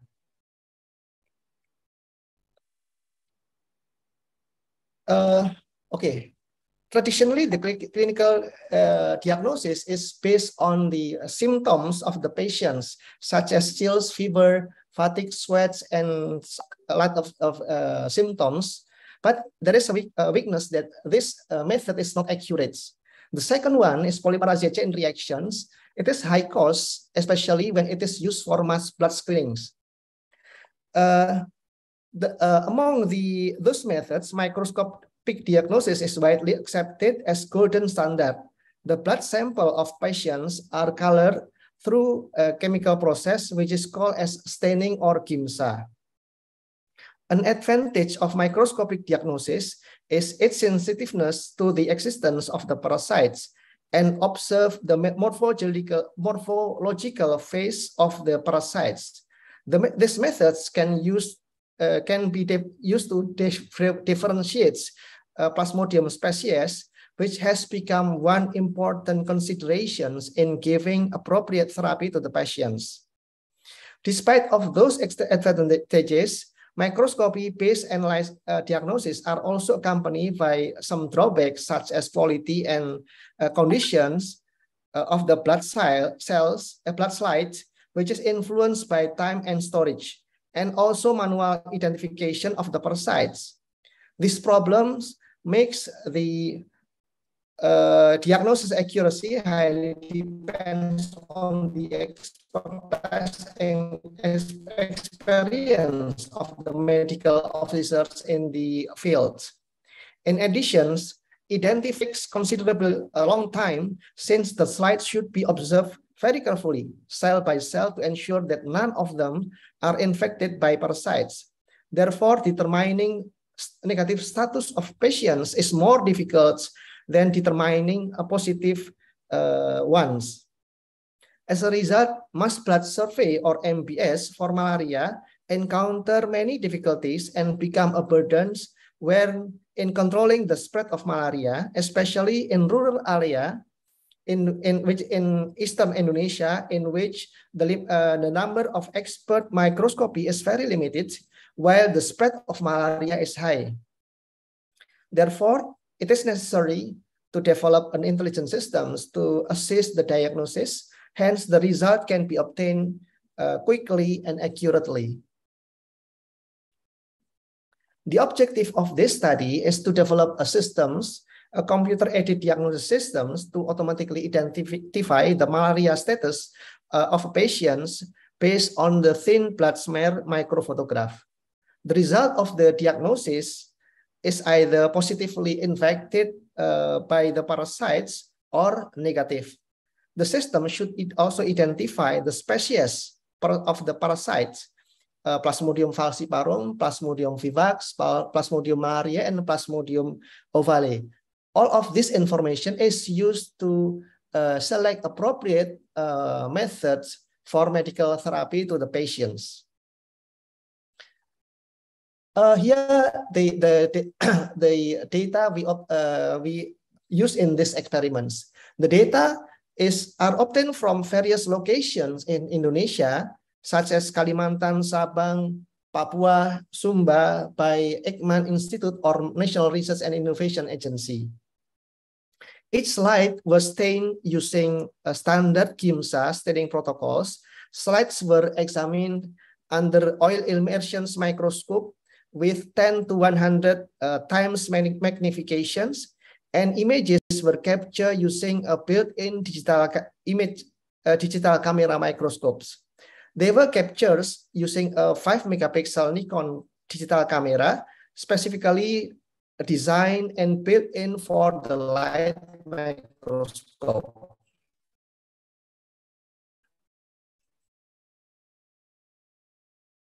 This slide shows situations when we were in Nusa Tenggara Timur to observe the status of these children, whether he has malaria or he is healthy. So we took the patient's blood and creating the thin and thick blood smear for further analysis. And this slide shows our experiments in Nusa Tenggara Timur. You can see from this picture, I observed the blood taken from the malaria patients to identify if there is plasmodia found in the micro photograph. This slide shows the thick and thin smear samples. Two of the the bottom left images, this one, is obtained from the thin blood smears, and the right one, it is the thick blood smears, is obtained from the right side images. Identification of the parasites is not easy, and I choose one of the examples that we use in our experiments. Two of the erythrocytes is with red circles, has a black dots. You can see here the black dots here, and also these ones. Has these black dots, and it is expected to be a nucleus of parasites. So I pick up these two cells and zoom it as shown in the following slides. The left side is healthy cells. You can see that the erythrocyte there is nothing in the cells, but in the center cells, it is infected by malaria. You can see here the nucleus of the parasites surrounded by the cytoplasms. And in the right side, it is actually healthy cells, but there is one dot here. It is artifact, not the real parasites. So we have to distinguish between infected and artifact, which is difficult for these problems. The data that we use is contains of 1,388 microphotographs obtained from 19 thin blood smear provided by Ekman Institute for Molecular Biology, or currently National Research and Innovation Agency. From 19 blood smears, we have 8 blood smears are from Plasmodium falciparum species, 3 from Plasmodium vivax, 3 from ovale, and 3 from malariae, and 1 mixed infections of falciparum and malariae. Besides the infected blood smears, we also prepare 1 negative smear that does not contain any of the parasites. So these are the challenges in finding the parasites, because finding the parasites are not easy. This is because because of the change of parasites' morphological shapes due to its life cycles. Also, there are 3 questions when a slide is under observations, whether he is infected or healthy, and if he is infected, what is the species of plasmodia, whether it is Plasmodium falciparum, which is very dangerous, Plasmodium ovale, vivax, or malariae. And parasites will change the morphology based on the face. So the living stage of the parasites is also important information that we can observe under microscopes. There's one more problems. The problem is also encountered when we work with poor quality of the slides, which is often found in real applications, because the real applications, the slide used in the real application is very different from those slides we see in internet or textbooks and standard slides. We have to continue the research until we are able to identify the parasite from this kind of slides. And the life cycle of the parasite is shown in this slides. When an infected parasite, when infected mosquito from genus Anopheles bites humans, as protozoites into the bloodstreams. Some of them enter the cells in the liver, and they are multiplied rapidly. Upon completion of this process, the produced cells called as merozoites are released and able to invade the erythrocytes. In this phase, this parasite can be first seen as a minute speck of chromatin surrounded by protoplasms. Eventually, the plasmodium develop a ring stage, and which can be seen in the following. Which is surrounded by protoplasms, and it will develop a ring stage which can be seen from the following slides. These are the ring stage of each species of the plasmodiums in a ring stage. And after the ring stage, it will become the tropozoid stage. We can see here the major tropozoid is characteristic by the appearance of pigment granules. Plasmodium falciparum, vivax, ovale, and malariae has different morphology if we can compare one to the others. And in schizon stage, the nucleus will gradually divide, and the parasite is known as schizon stage. And the last one, the parasite develop into male or female and ready for sexual phase in female Anopheles. You can see here the falciparum is different from vivax and ovale and malariae, and it is different if we compare with the previous stage. So we see that there is a change of the protozoa. So we can see here that the slide shows that the morphology of red blood cells infected by protozoa changed over time, and morphogeometrical features of the infected cells for importance to identify the species and life stage of the parasites. The next slide shows the morphogeometrical feature extractions. The extracted morphogeometrical features are listed in the slides: cell area, cell perimeter, cell circularity, aspect ratio, convexity, cell intensity, interval, and also white, gray, black pixels ratio, erythrosome plasm intensity ratio, and texture roughness. All of this information should be extracted from a cells to identify the species and living stage of protozoa. The slide shows the scenario on how the diagnosis is conducted. The size of erythrocyte is the most important to distinguish Plasmodium falciparum and malariae versus vivax and ovale. The second information here is the contour of the erythrocytes. This information is in the next step to distinguish each species. The book Basic Malaria Microscopy, World Health Organization's 1991.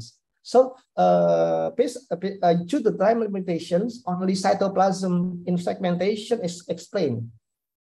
This part of cells is segmented with the help of Jarvis-Marsh algorithms, digital differential analysis, and multiple Otsu thresholding. Multiple Otsu thresholdings is used to do separations of the black area, white area, and gray area.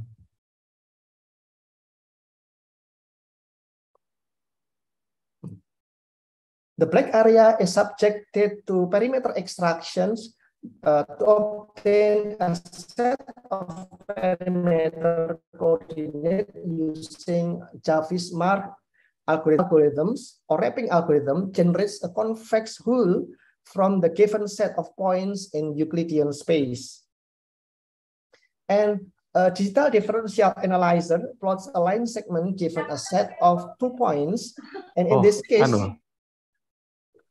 case, these coordinates are the convex points obtained from the wrapping algorithms. As a result, it will produce a mask which is applied to the image of the cells in order to extract the whole cytoplasms from the image. The next slides is the first experimental result. Step 1 is species classifications. We use the objective of the experiment is to do first stage classification based on cell size. We use naive bias to differentiate between normal size and large size. The normal size is commonly Plasmodium falciparum and ovale, and large size is Plasmodium vivax or ovale. Normal size is Plasmodium falciparum and malariae, and large size is Plasmodium vivax and ovale. The distributions of the normal size versus and large size can be seen. You can see here the cells with large size is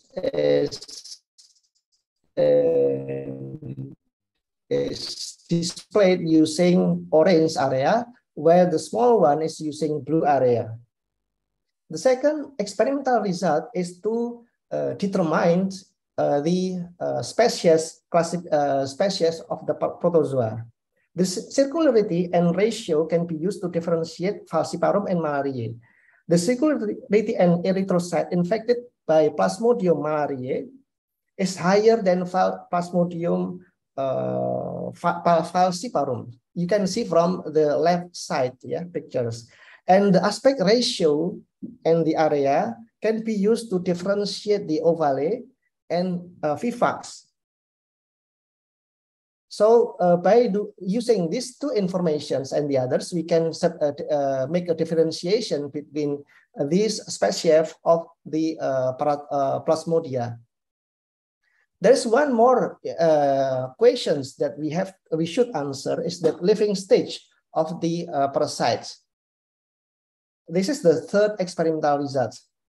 Morphogeometrical features are used to reveal the differences of the stages of each species. 4 stages are classified for each species: ring, tropozoid, schizon, and gametocyte. There are 2 commonly found phases in erythrocytes infected by Plasmodium falciparum. It is the ring and gametocytes. The ring can be classified by extracting the nucleus or chromatin duct of the cells by using the proposed nucleus segmentation algorithms. Plasmodium falciparum ring may have 1 or 2 chromatin dots. On the other hand, the gametocytes can be distinguished from its low convexity and aspect ratio value, which confirms its banana-like shape, like this. The second pictures are the erythrocyte infected by Plasmodium ovale. The enlarged host cells indicate that it might be infected by either the Plasmodium vivax or Plasmodium ovale. Plasmodium ovale ring with a black color image, a black color component of 9, and color ratio of 0.73 where the Plasmodium ovale gametocyte with black color of component 20 and color ratio 0.64, showing that more Schaffner dots are visible compared to Plasmodium ovale ring. We do this approach to the other stages of each species using morphogeometrical features and determine the living stage and also the species of the Plasmodia. The accuracy of the system was measured using 35 microphotograph real cases in the regions in Indonesia. So in this experiment, we used 3,362 cells. We can see from the experiment that positive predictive value indicate the correctly identification of the species in life stage is around 77.14%, while the sensitivity indicated the healthy cells from infected cells is around 84.37%. And then F1 accuracy is around 80.60%.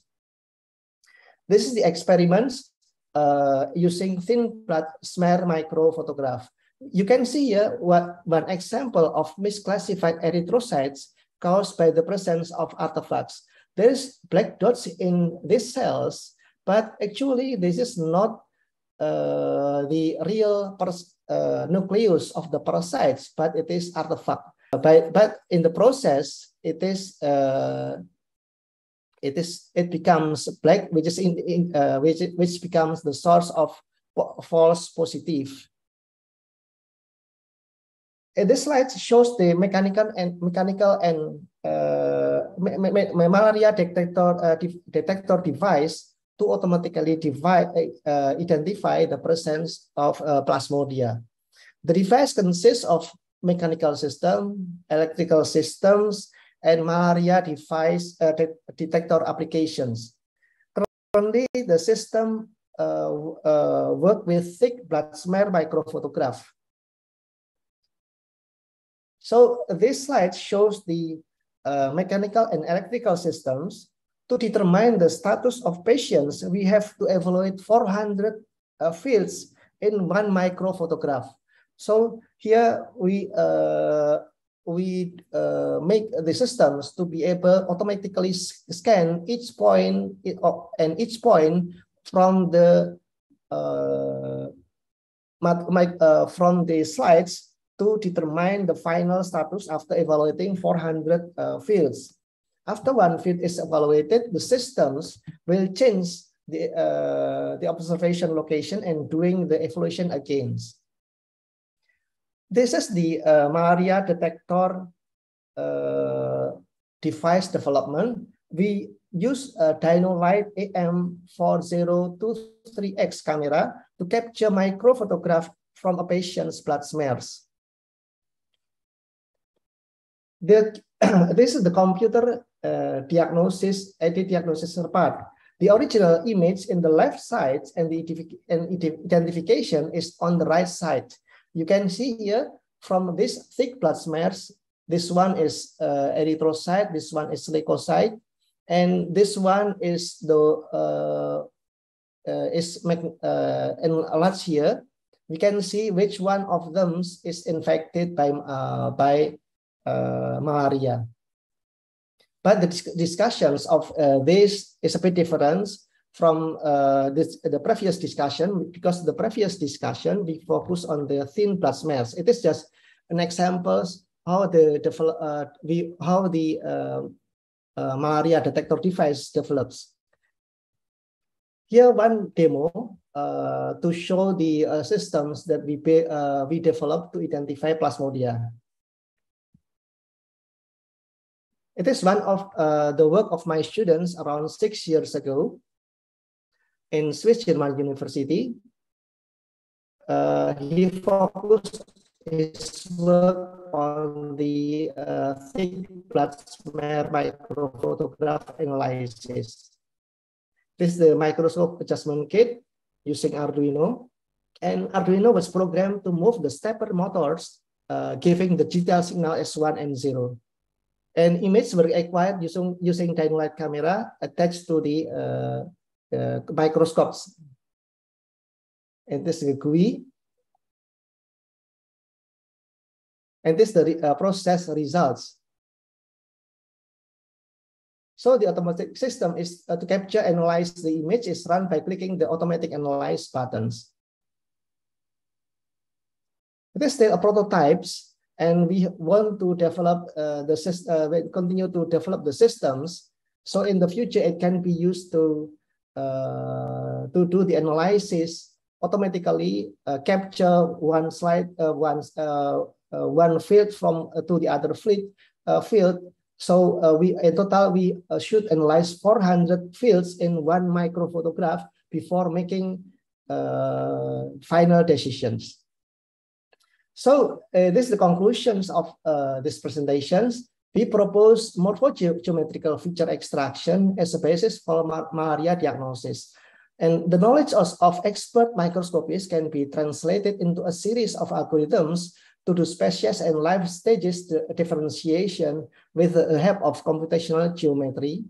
Here we call this morphogeometrical feature.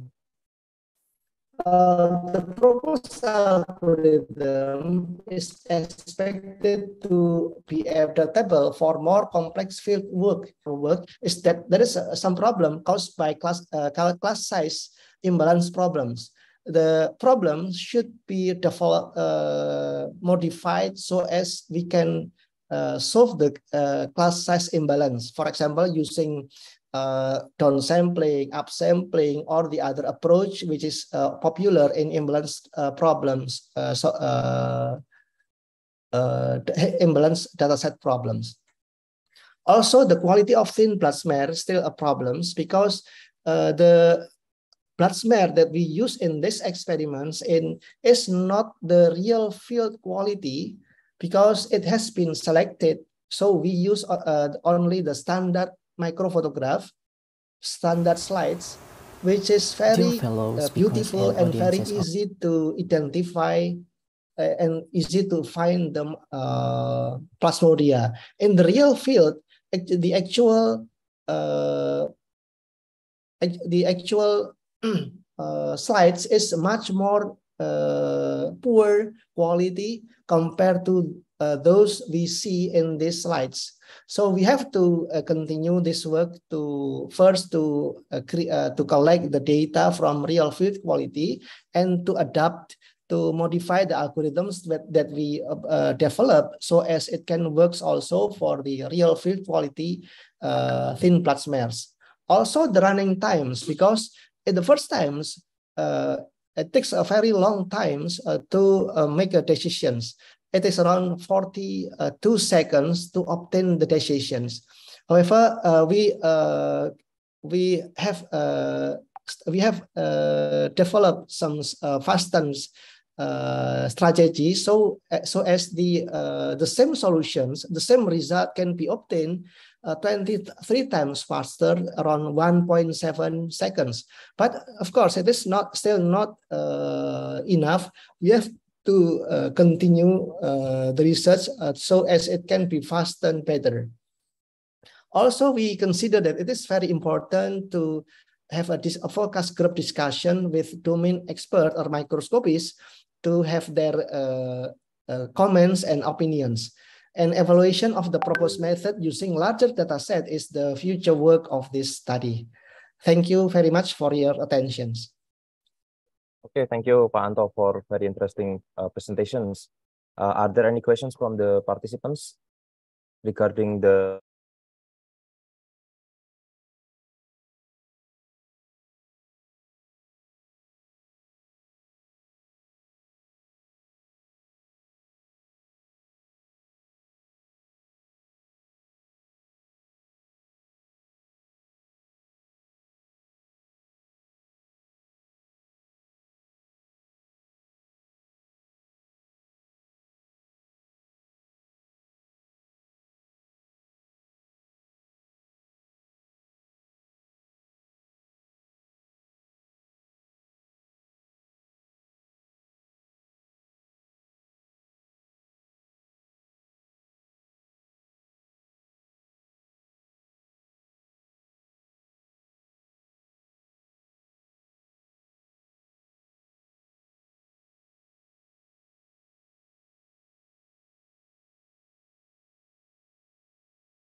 in this cell. Yeah, nucleus of the cell of the nucleus of the plasmodia.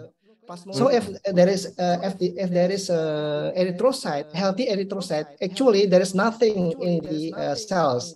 Yeah, but if there is one dot, there is a possibility that there is plasmodia that is in the erythrocyte, because plasmodia and there is has some nucleus, yeah, and nucleus in this examples has a black has a black colors, a black dot if in our examples. So here identifications of the black dots is important to identify the plasmodia. Okay, thank you very much, Pak Anto. I guess that's all, yeah, for the second sessions. Again, thank you very much, Pak Anto, for your very nice presentations. And actually, we still wait the third keynote speakers, because actually he will present at 11, and we are still contacting him. But before we move to the next session, we will have a quiz, yeah, from the conference committee.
you can find it in Google Scholar or whatever, or Scopus, or yeah.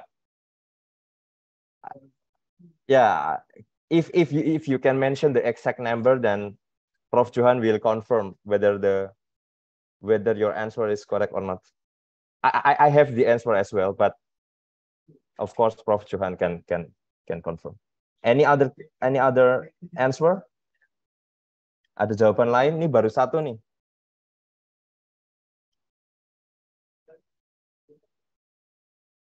More than 50.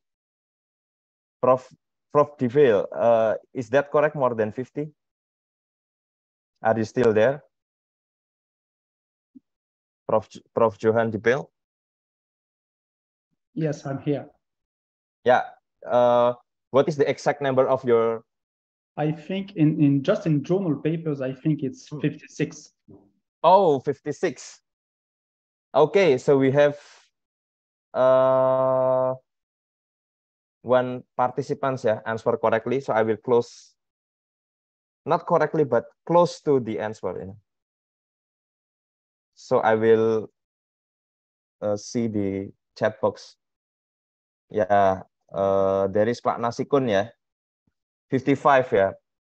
So it's close to, very close to, 56 Prof. Detail the answer. Okay, thank you very much for confirming the answer. And then the second question, please be prepared. What are 3 attributes necessary for particle characterization using image processing in the Professor Detail's presentations? I mentioned already, there are 3. If you were with me during the past discussion, you can answer the questions. What are 3 attributes necessary for particle characterizations using image processing in the Professor Detail's presentations? Ada yang bisa jawab, teman-teman? Can you answer the questions? There are 3 Ada 3. So there are 3 characterization attributes necessary. A little bit difficult, so I'm increasing the difficulty of the questions, by the way. Can you answer? Okay, Pak Warson, what is XXX, by the way? Any other any better answer? Do you have any better answer? Pak Warson, you can still try, we still have time. You can still try, or you can read Professor Detail's paper meanwhile before answering the questions.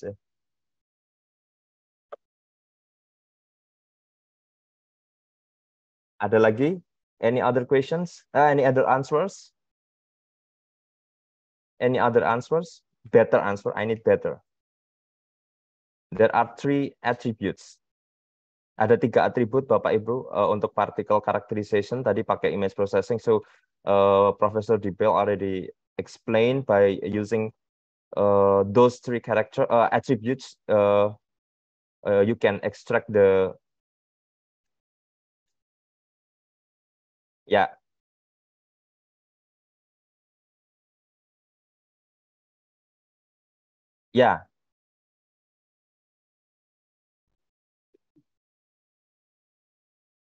Okay. We still have time. Ada lagi yang mau menjawab?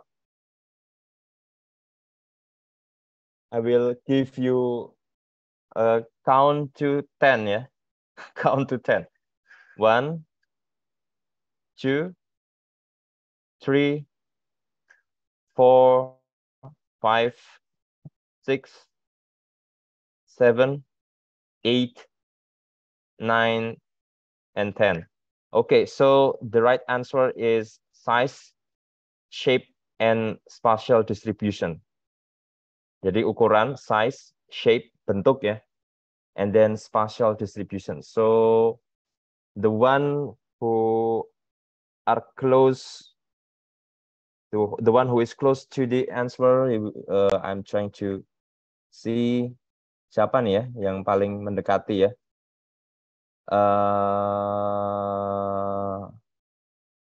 Pak Warsun shape, spatial space. Pak Warsun. Congratulations, Pak Warsun.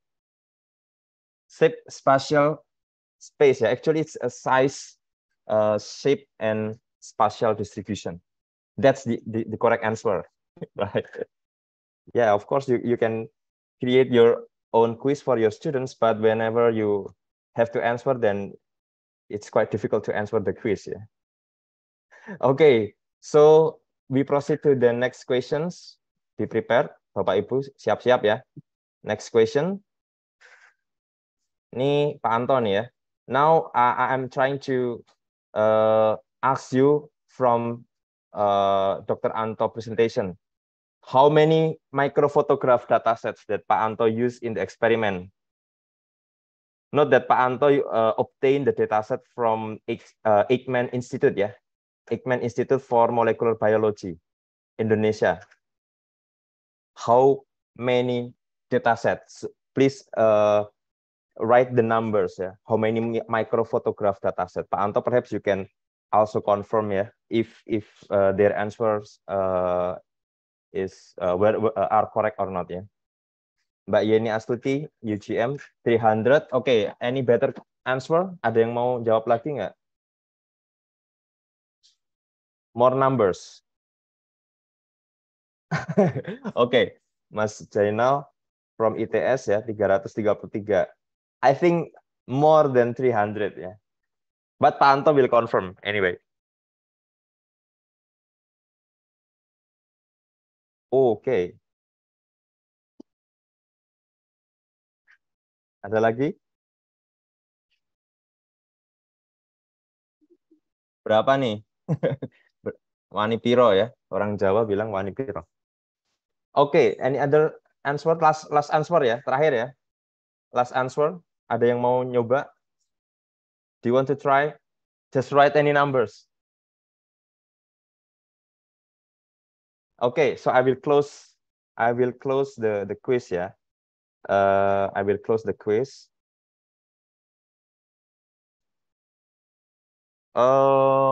Yeah, I will try to see the answers from you. So the correct answer is 1388 ya. Betul nggak Pak Anto? 1388. Betul Betul, nggak? Pak. Ya, ini yang menang siapa nih Pak? Pak Muhammad Imam. Rif. Oke, the winner is Pak Imam Rifai ya from Pens. Congratulations Pak Imam. Ini berarti tadi nyimak betul ini Pak videonya. Atau mungkin capture. He capture your slide by the way. Perhaps ya. Oke, so the next question ya. Pertanyaan yang keempat. I will proceed to the next questions. Still from Pak Anto presentations. It's a little bit difficult from the previous one. There are 4 stages of trophozoites in malaria. What are these 4 stages? Ada 4 stage, ada 4 level trophozoite di penyakit malaria. Depannya ada P-nya ya, plasmodium, plasmodium, plasmodium, plasmodium. So please answer the 4 stages. Nggak harus urut ya. You can answer in you don't have to answer in sequentially correct, but just mention those 4 stages. It's okay. Ada yang mau nyoba? Do you want to try to answer? There are 4 stages of trophozoites in malaria. You just write those 4 stages, and you don't have to write it in the correct sequence. Okay, one answer. I will ask Pak Anto ya, saya juga nggak hafal ini. I will ask Pak Anto to confirm the answer. So Pak Anto will decide who will be the winner ya, siapa yang bakalan menang. Ini kalau salah tulis dianggap ya, atau nggak dianggap nih, karena ada yang salah ketik ya. If you have to write it correctly ya, because it's a name ya. Jadi nggak boleh salah namanya.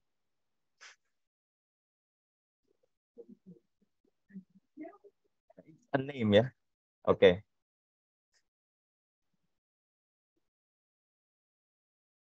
Ya kayaknya banyak yang bisa ini ya. I guess a lot of people know the phase of malaria. Oke, berarti kita close aja ya. Pak Anto, can you confirm which one is correct from those answers? Siapa aja nih yang The answer is ring stage, trophozoite stage, schizon stage, and gametocyte stage. Oh, there is no correct answer. Yang trophozoite gimana, Pak? Ada falciparum vivax ovale itu? Bukan, bukan ya? Itu spesiesnya. Oke. So ada ya beberapa yang ini ya. Ada yang menang nggak ini, Pak? Ring trophozoite, gametocyte, ya. dan schizon. Bu Rizky walaupun salah tulis itu masuk benar. Terus Bacillus adiel itu ring trophozoite. Pak Adriel lebih benar ya tulisannya. Oke, berarti siapa nih? Who will be the winner? Berarti bukan yang plasmodium ya, Pak ya? Apa? Bukan yang plasmodium ya? Itu bukan, stage. Itu spesies. Oke, spesiesnya. Ya. So, who will be the winner, Pak? Mas Rizky atau Pak Basilius nih yang paling ring stage tropozoid gametosite. Which one is? Dua-duanya sebenarnya benar, tapi kalau tulisannya ikut diperhatikan Pak Basilius Adrio yang paling tepat. Ya, oke. Congratulations Pak Basilius. Tapi ini institusinya mana ya, Pak Basilius? Mungkin nanti committee will confirm ya. The committee will confirm your affiliation ya, Pak Basilius, karena nggak ditulis. Oh, Pak ILOGM. Oke. Thanks for additional information. Okay, now last questions. Pertanyaan terakhir ya. Last questions. Ini masih Pak Anto nih kayaknya nih. Tadi saya mendiskusikan itu komponennya. There are 3 components of malaria detector device. Betul ya Pak Anto ya? 3 components ya? Iya. What are these components? Ada 3 komponennya. Tadi saya udah mention. I mentioned those 2 ya, only 2 components, but you have to write it 3. So please write the answer. This is the last questions, by the way, the last quiz, the last questions. Silahkan. Anyone having guts to try? There are 3 components ya, in the malaria detector device development. I mentioned 2 of them previously in the question and answer, and then you just have to add 1 more components. Nanti kalau nggak ada yang menang, hadiahnya buat saya nih ya. If there is no answer, then I will take the prize ya. Ada yang mau jawab? Oke, Bu Nur masih tetap kekeh ya mencoba. Oke, optical, electrical, mechanical devices. Let's skip the answer and then let's see other answer. Mas Rizky, mikroskopi, kamera, and slide. Oke. Any other answer? Ada yang mau jawab lagi nggak yang lain?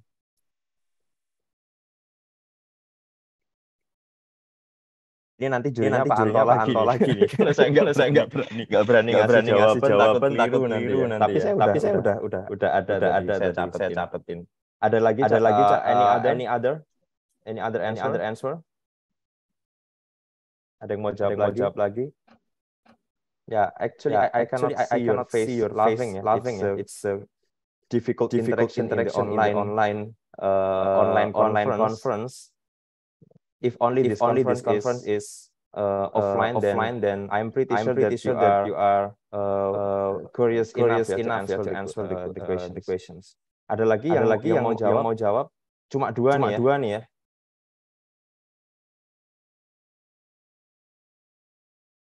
Berarti udah close aja ya. Pak Anto udah nggak sabar tuh.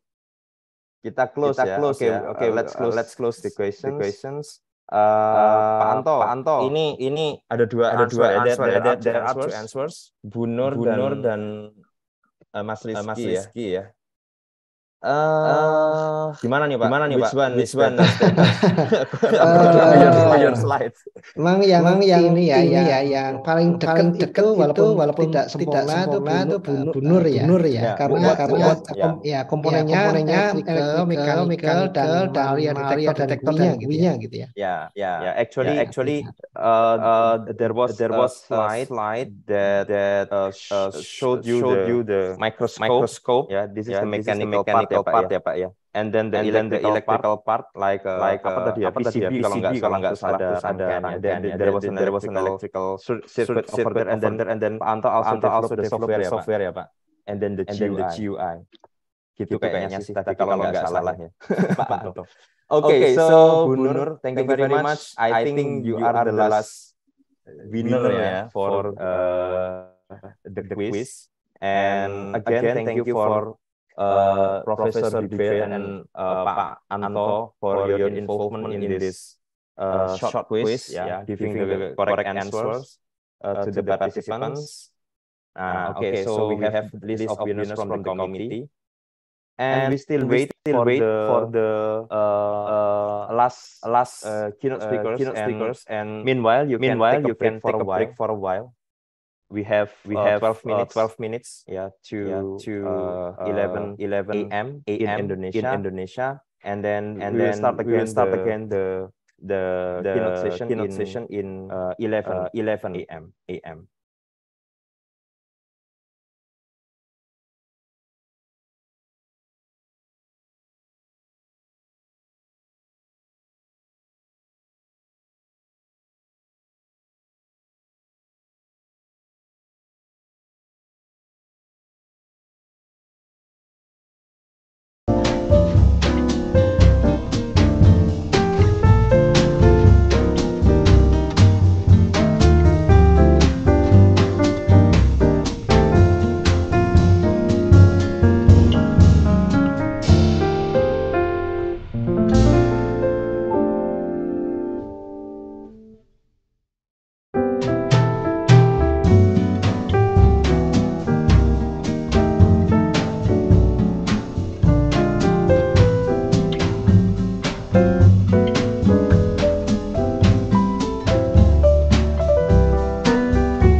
Okay, so ladies and gentlemen, we will continue our keynote session by Pak Bernardi Pranggono, ya, Dr. Bernardi Pranggono. I will try to introduce and conferences and contributed to three chapters. He has served as an technical member in conferences such as HPCC and GlobeCom. He is also an associate editor for Frontiers in Communication and Networks Journal. Dr. Pranggono is also a fellow of the Higher Education Academy and a senior member of the Institute of Electrical and Electronics Engineers, IEEE. And in this sessions, Dr. Pranggono will deliver a keynote lecture entitled Internet of Things, Cybersecurity, Trends and Challenges. Without further ado, Dr. Pranggono, time is yours.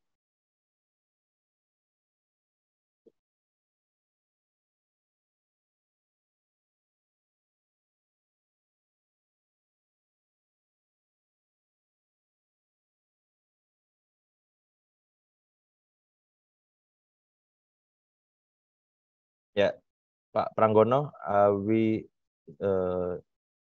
didn't hear your voice. I think it's still muted. Yeah.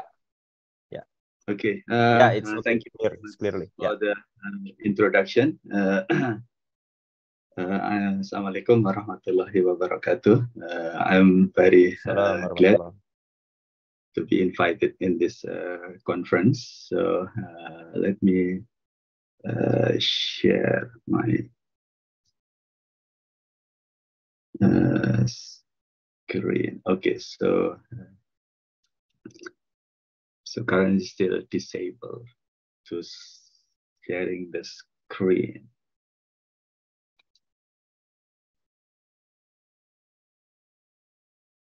Is it possible to make me a host?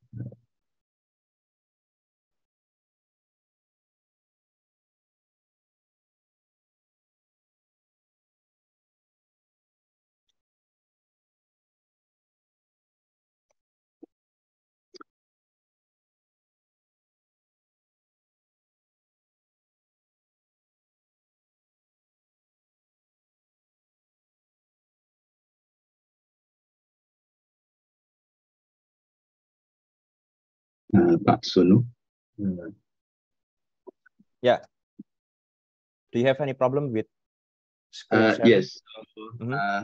I can't share because I'm not the co-host. So oh, okay. Okay. So okay. So can you reshare the? I think the committee already set. Can you make me a co-host? Okay. Please? Okay. I will ask the committee.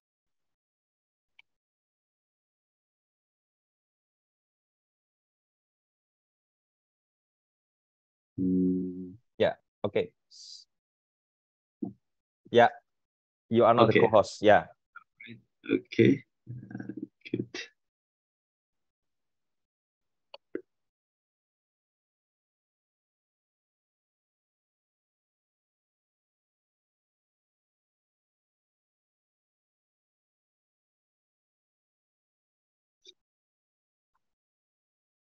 Okay. Okay.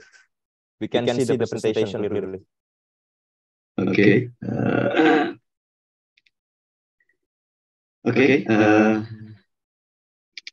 Good morning. So I'm Bernardi Pranggono. I'm currently with Segmentation University. So today I will have a talk on Internet of Things, security trends, and challenges. So a brief outline of my talk today. So we will discuss a bit on Internet of Things, and then we look at why IoT security, talk about the different aspects or different cyber attacks on cybersecurity, and then we talk about the trends and challenges.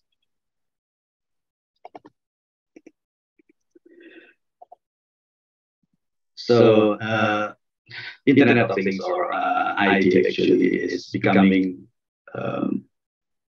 more and more near to us. So over the last couple of years, bargaining Internet of Things has made it possible to connect anything and everything to the internet. So it has led to digital disruption in the physical world as we know it by changing the way we use technology. Using IoT, it is now possible to connect light bulbs, refrigerators, drones, thermostats, sensors, smart TVs, security cameras, wearables, medical devices, cars to the internet. So numerous industries from healthcare to manufacturing to utilities, transport and homes have been transformed and now smarter than ever. So the growth of machine-to-machine communication over the last decade has provided communication paradigm that has enabled ubiquitous connections, ubiquitous connectivity between devices, along with the ability to communicate autonomously without human intervention. So with time, M2M communication has evolved and it is now recognized as the enabling technology for the practical implementation of IoT. So IoT can be defined as basically any devices that is or object is equipped with sensors which can exchange information through the network without human intervention. So, and this IoT is an interconnection of uniquely identifiable embedded computing devices that have the ability to transfer data over network without requiring human to human or human to computer interaction. So we see now IoT basically has been moving or implemented in virtually every sector, opening opportunities and also new challenges that we will discuss later. So IoT application links from smart home and smart meter to smart grid and smart cities.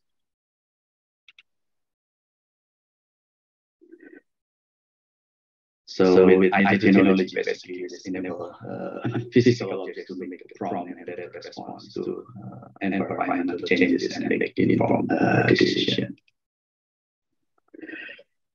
So IoT has the potential to become one of the most disruptive technologies in decades because with IoT enables digital connectivity to devices and sensors to reach almost any places that previously unthinkable. So various IoT implementation has been placed from 1 hour in smartphone and to e-health to Industry 4.0. So if we look at this diagram here, so IoT is basically generating use data. Currently, it is estimated that 4% has been connected to a person has been connected to four devices. In 2025, it is predicted that 1% connected to around nine more devices. And devices like smartphone, tablet, smartwatch, or game console, smart appliance, connected toys, connected cars. They will consider as IoT devices that can generate huge number of data. And all this data will need to be processed and analysis to make it more useful.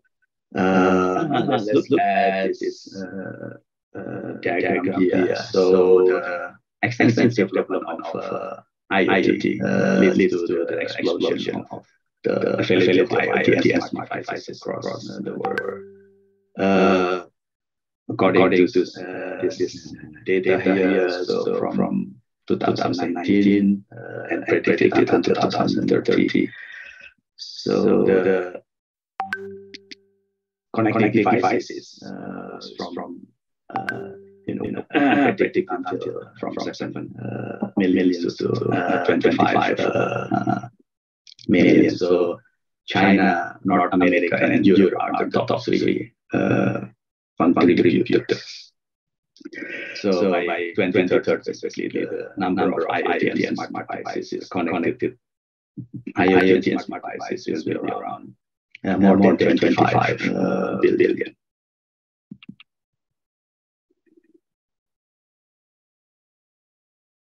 And there is another challenges on when we look at this diagram actually. So if we look at this diagram here, we can see like more data breaches on in 2020 than previous years, despite 10% growth in cybersecurity spending. So in 2020, the cybersecurity investment grew to 53 billion. So the breaches is increased significantly from 2018, 2019, and 2020. So this is also happened during the pandemic. The cybercrime up to 600% during the pandemic. And the cyber criminals they use the situation to amplify and intensify. So they're criminals. So there is a growing concern in data and privacy. So with more laws and regulations like GDPR of EU in 2018, GDPR in the US, and also cyber law in China, and just now in Indonesia they have the PDP in 2022, which is just been adopted. So this because of this data breach is very concern. So we need to be also concerned about the IT, the IoT security. So we look at some of the issues. So the cybersecurity is basically technology and process to design, protect computer networks, programs, data from attack, damage, and unauthorized access. So we look at today's cyber attack become more frequent, more complex, and harder to defend. And for example, the DDoS, denial surface, social engineering, phishing, and also malware, ransomware, advanced system threat, cyber attacks have become daily, unfortunately. So when we look at the data produced. So in 2012, like 2.5 billion gigabits of data had generated on a daily basis. In 2020, around 1.7 billion information developed for all the human inhabitants in the world. So as Internet of Things look or deployed in different domains, from smart home, smart cities, e-health, logistics, smart agriculture, transportation, security, and also Industry 4.0. So there will be a lot of data that will be produced and need to be analyzed. And we look at some of the implementation in IoT in Industry 4.0, for example, which is some we call it like industrial IoT, where basically the subject of IoT technology that implemented to enhance manufacturing and industrial processes. So the key enabler technology to deliver comprehensive urban infrastructure as demanded in Industry 4.0. So non-risk technologies as AI, artificial intelligence, big data analytics, cloud computing, blockchain, Anthem, 3D printing, robotics, and cybersecurity are into industrial processes. So some of the implementation of IoT has been implemented in industrial process or SCADA. For example, we have the look at the SCADA around us. We have water treatment utilities, and also the financial institution or the power electrical facilities, and also other power utilities. So they are considered like critical infrastructure for any nation. So SCADA has been used like supervisory control and data acquisition used in many national critical infrastructure utilities. And a lot of this national critical structure, they also beginning to implement the IoT.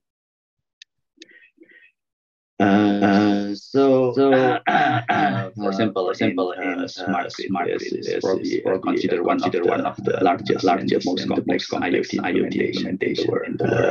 So in smart grid, potentially millions IoT devices distributed in very large area, running different various communication protocol. That's make it like more complex to defend for any cyber attack. So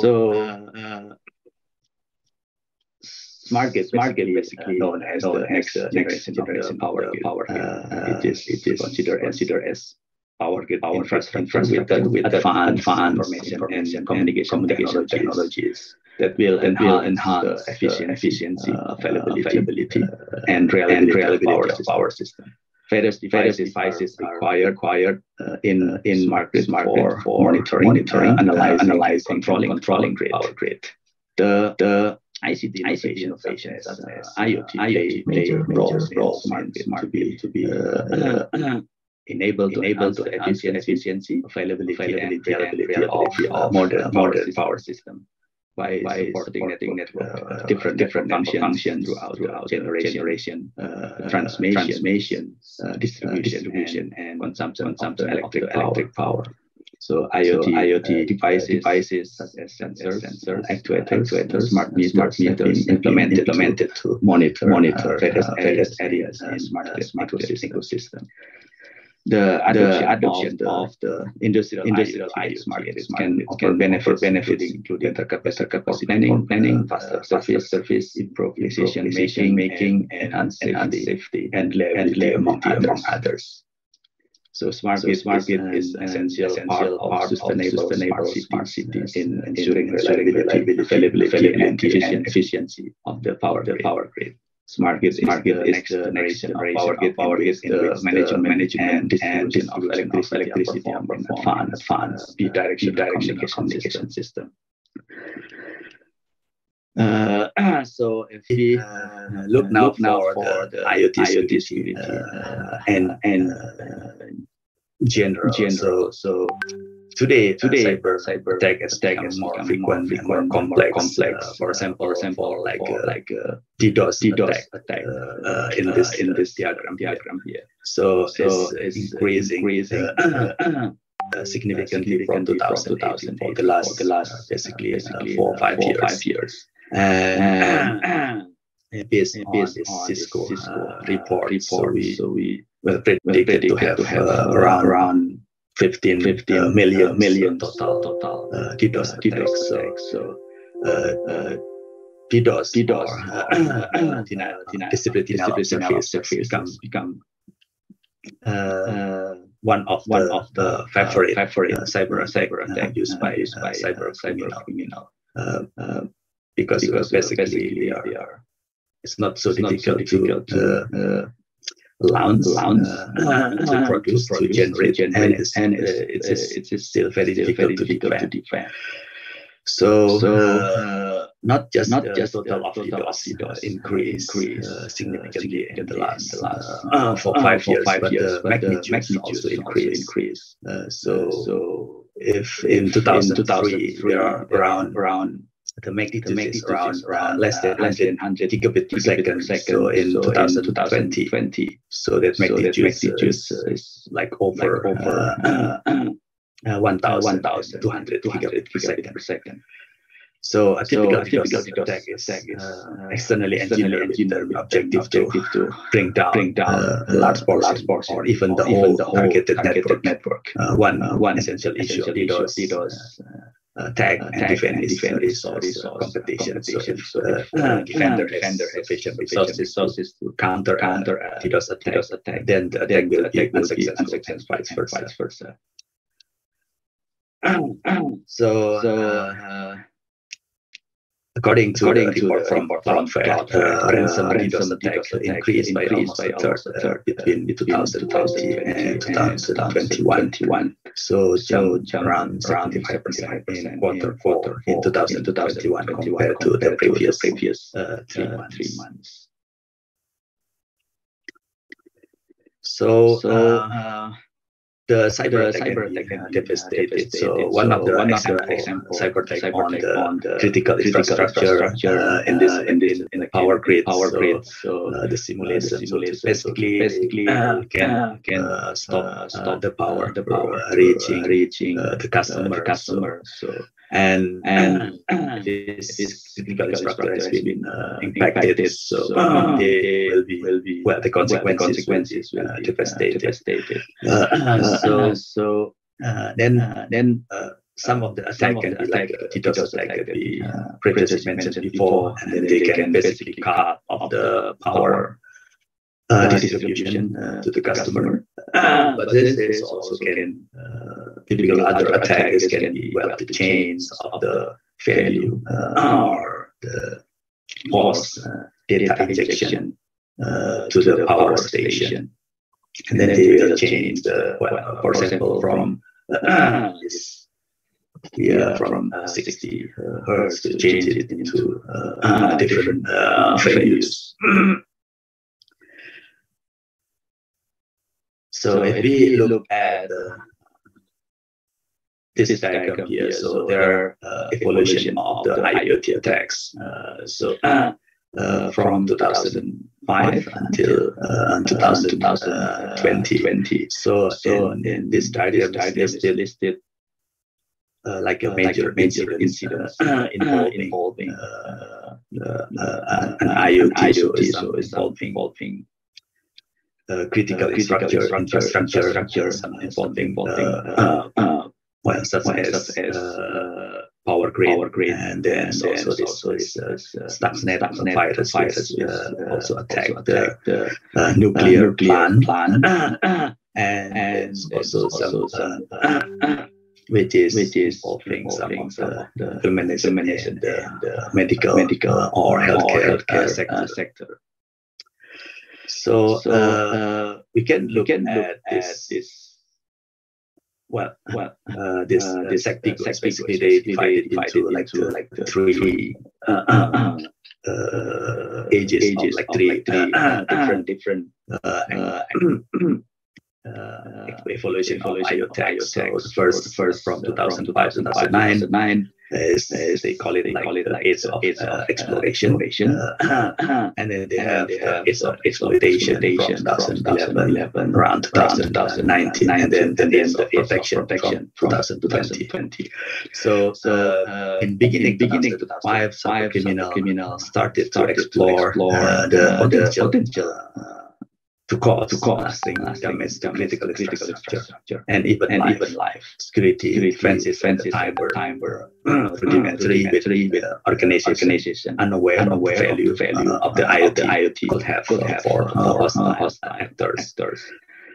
In the era of exploitation from 2011 till 2018, criminals actively exploited the lucrative and damaging potential of attacking the IoT.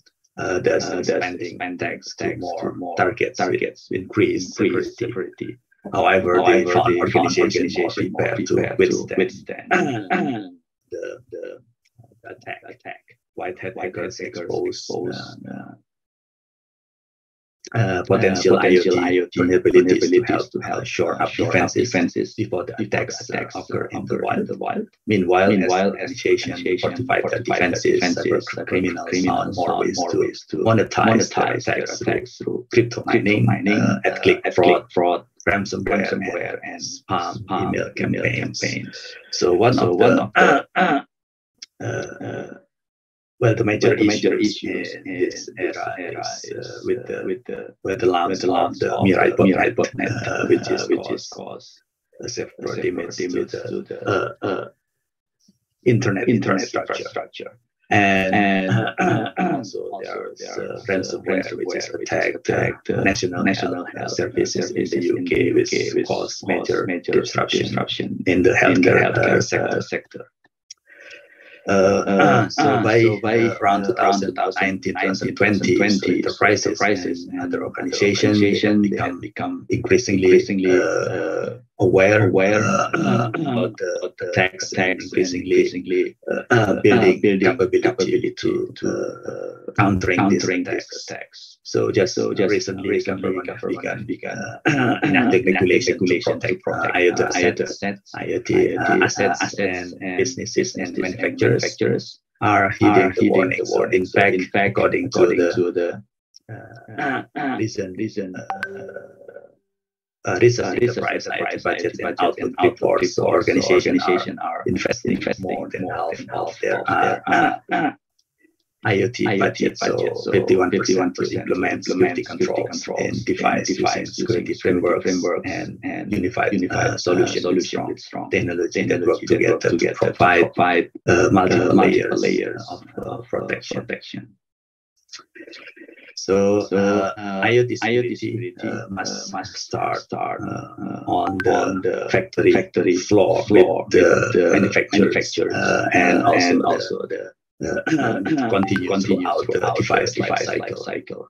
So the IoT security need to consider when they start in the factory. So when manufacturer design the IoT devices, so they need to implement a suite of security to protect these IoT devices. And this becoming like a necessity because of the regulation implemented in different countries like in the UK and like in the US. And as power grids, highways, and data security more depend on organizations adopting for evolving cutting-edge technologies in order to withstand attack.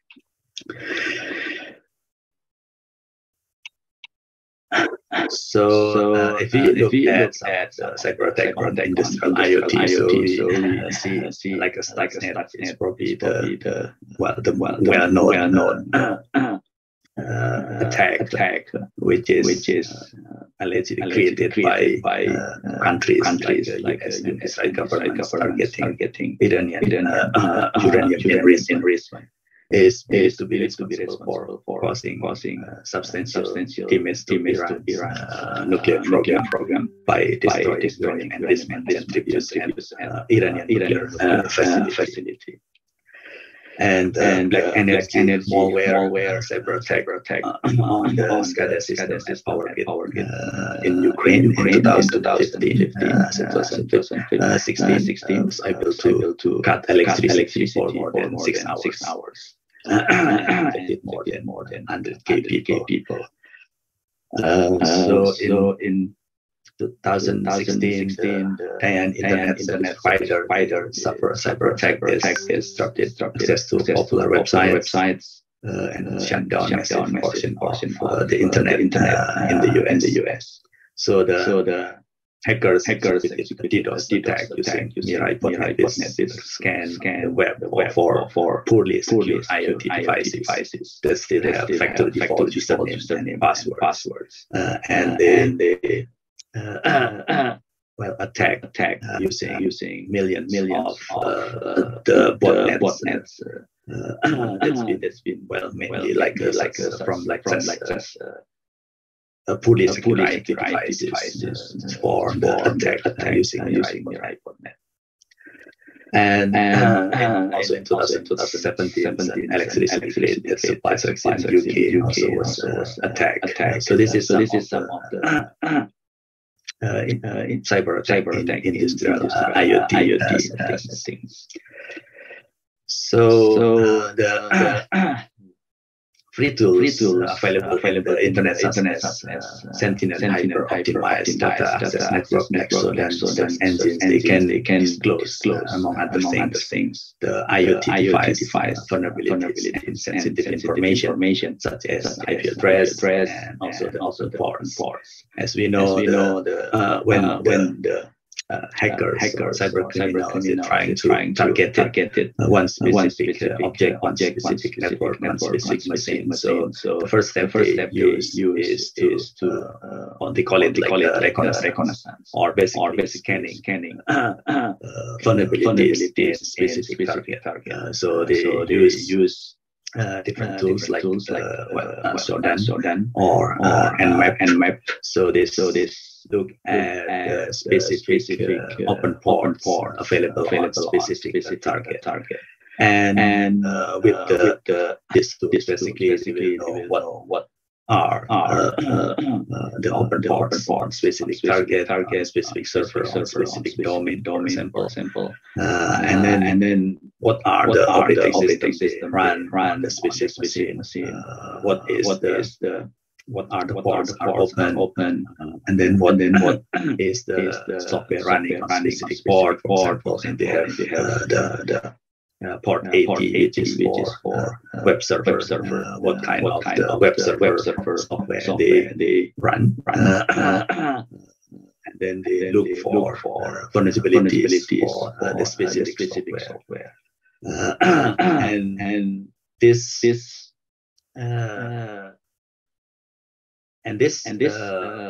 tools actually is widely available when used. So the capability of for example, this show identify internet-facing ICS devices and its impact on industrial networks. This has been widely investigated and used for many different parties. So this is like an example of this showdown. Is basically they look at what is the server currently running, what kind of for this Nmap to identify what ports are open on the specific device or specific server. So how actually a server actually ICS got the network has been targeted. So there are different attack vectors that can be ICS or SCADA. So for example, this media. So this is been used in the Stuxnet malware. So it's basically the malware has infected removable media, one of the employees, and then the infected removable media is able to connected been used in the office and infected nuclear facilities because of this removable media. Some other attack vectors, and this removable media is also very it's very easy target because basically we use more media in any our daily lives, and if it's not used properly, so they can have the very heavy consequences. So other attack vectors, people use phishing, which is still widely effective. So many cyber criminals use phishing. And then the phishing, because this basically is very easy to generate, and it's very cheap, so they can generate thousands of millions phishing emails, so website. Especially during the pandemic, so phishing increased significantly. So they can use many different media using email or using some text messages or using fake websites, etc. to attack phishing. And there's also software vulnerabilities, which is basically is it's happening in many different software. So this targeting software vulnerabilities, especially with using the scanning attacks and the reconnaissance, doing the cyber kill patterns to get the vulnerabilities and then into the system targeted. So if we look at the industrial control system malware attack, so the main target is the energy sector, and also the critical manufacturing, followed by critical manufacturing, and then we also have some different other facilities like water and wastewater system, and then also transportation, food and agriculture, chemical, healthcare, and public health. So the energy sector is still the main target in malware attack, and this is still happening until today, as we see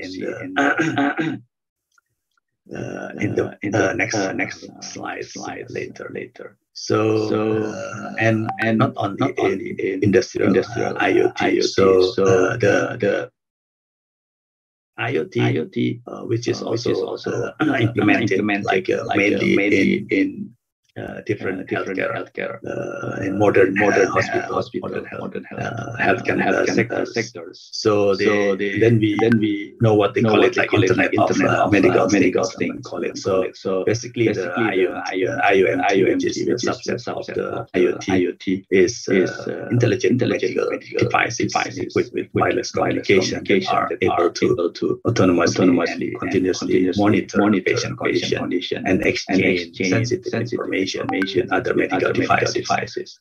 Due to its data sensitivity, nature, security, and privacy, and IoT poses serious threat not only to patient privacy, but also patient life at risk. Therefore, ensuring the security of the IoT is an urgent need. However, typical IoT devices have very limited computation, battery life, and memory resources. So very limited security schemes can be incorporated in such devices.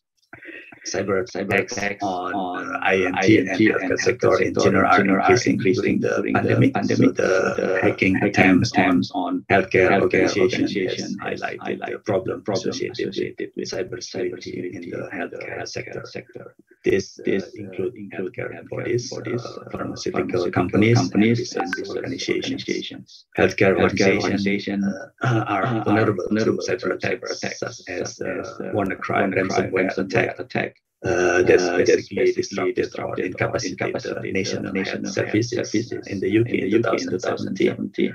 And then nowadays modern hospitals, they are run by computers. So computers are the Internet of Things.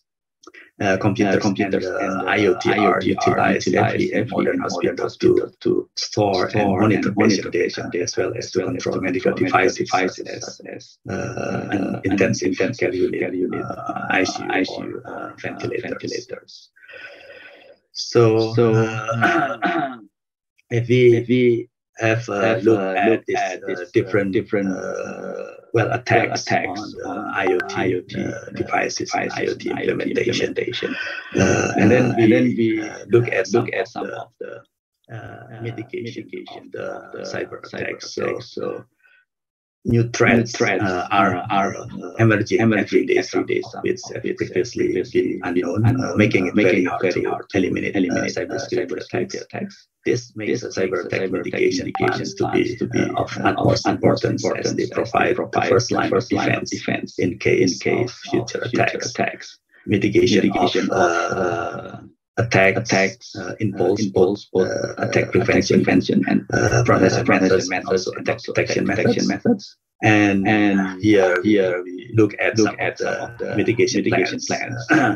So, for example, in access control. So these are rules defined in advance to define resources, data files, or devices a user or device is to be granted access to, and with he or it have no access at all. So this is related to some of the main trend in cybersecurity these days, which is zero trust security, which is considered heavily on the access control and on authentication. So we also need encryption.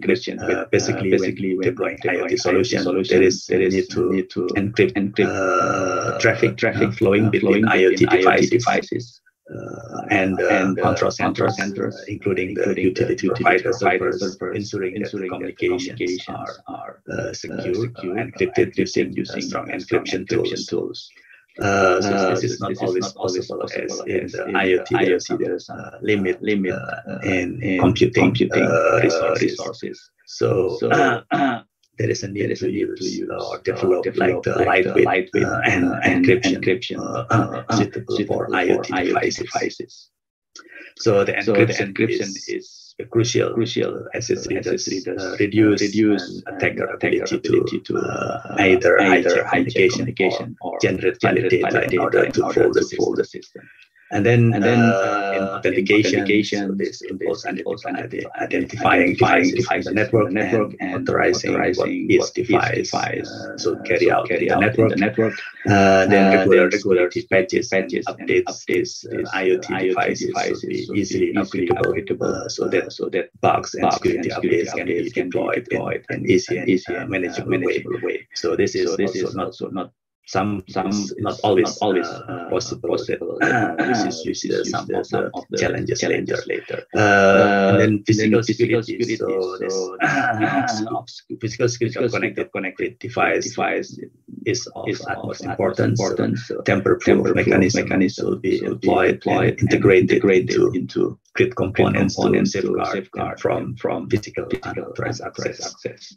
Intrusion detection system is all of the above mentioned security mitigation techniques are applicable when defending the IoT against attacks initiated by antagonists outside the grid. However, if the attack is already inside the system, the hacker is already inside the system, then this mitigation techniques will be ineffective. So intrusion detection mechanisms are therefore important in order to identify and isolate compromised networks and or devices.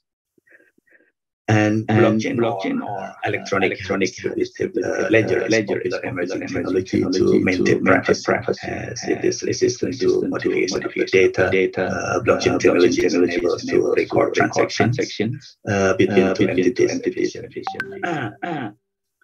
So we will look at this mitigation more depth in the next slide. So, for example, this used multi-layer scan cybersecurity framework with IDS. So it's basically the implemented the IDS for the different layer of the scanning system.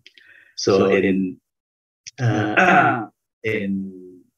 this is like in the substation they have the ID and then connected it to the using the wireless or the SMI and database, and then connected it to the other substation or to other like control center with TMC. So you need to have what we call it like the different IDS, or also the IDS, which is intrusion prevention system when we connected it.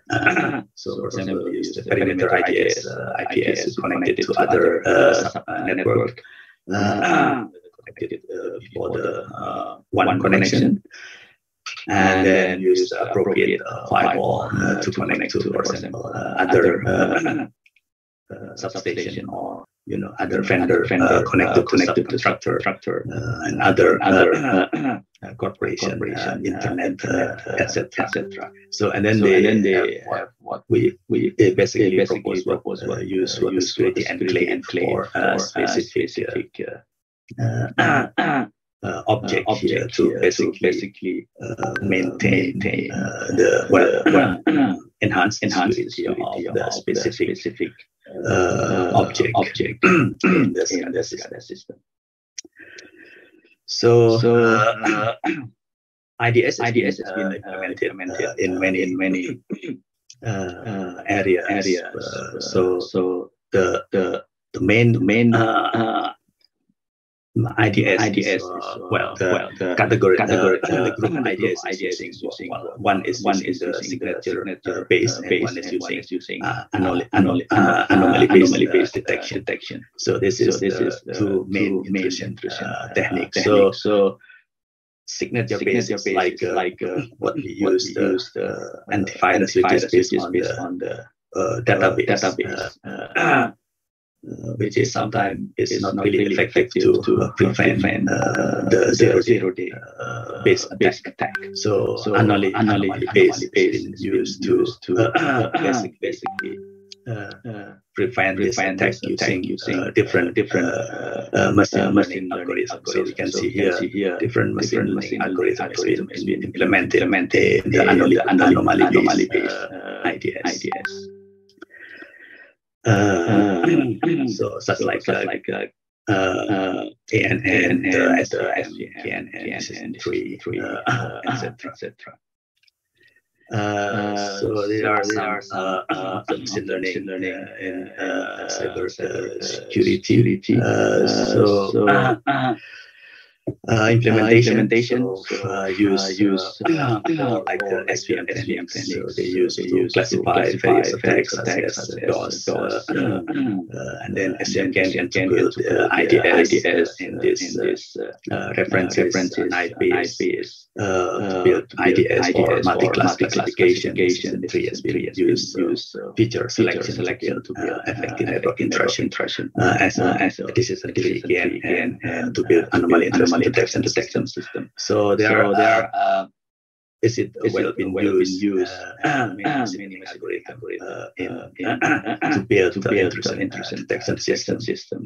Like we also propose using to build the IDS for the software defined networks. So we look at the implementation of this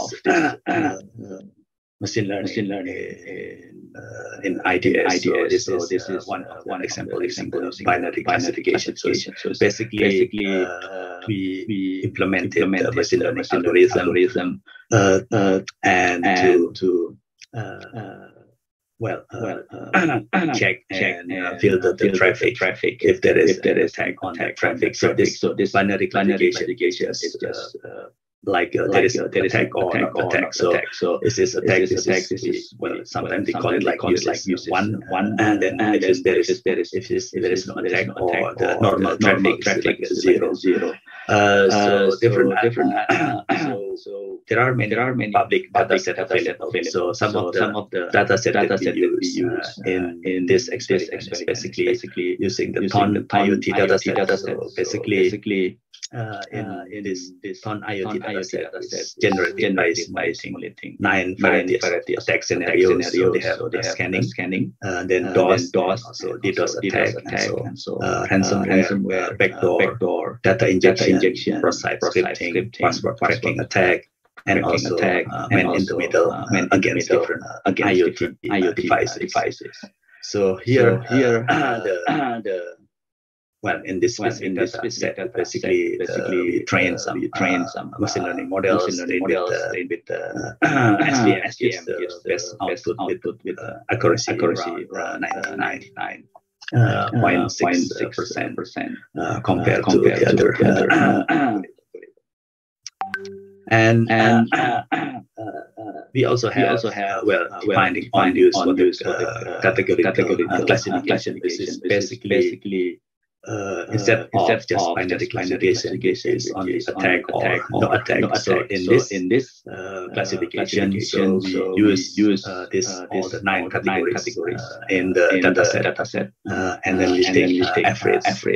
So machine learning is implemented to detect or classify attack on this 9 different attacks. So and this basically the SVM can give the best result in terms of accuracy. And then we look at this, for example, the best accuracy that we got in this experiment using the SVM. So we look at the specific attacks on the attack type. So for example, how much effective the SVM to detect backdoor attack, and then this might effective around almost 100%, but they are not least effective to have the normal traffic, which is around 98.6. So this is attack that's been implemented in data sets, so it's like backdoor, DDoS injection, man in the middle, so password and somewhere scanning, and then Parasite scripting.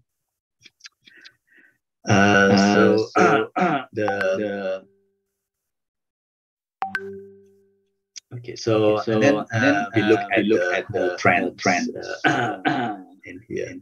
So when we look at the trends, so they look at what the trends in cybersecurity in the IoT. So some of the trend is learning how to train the devices to detect attack.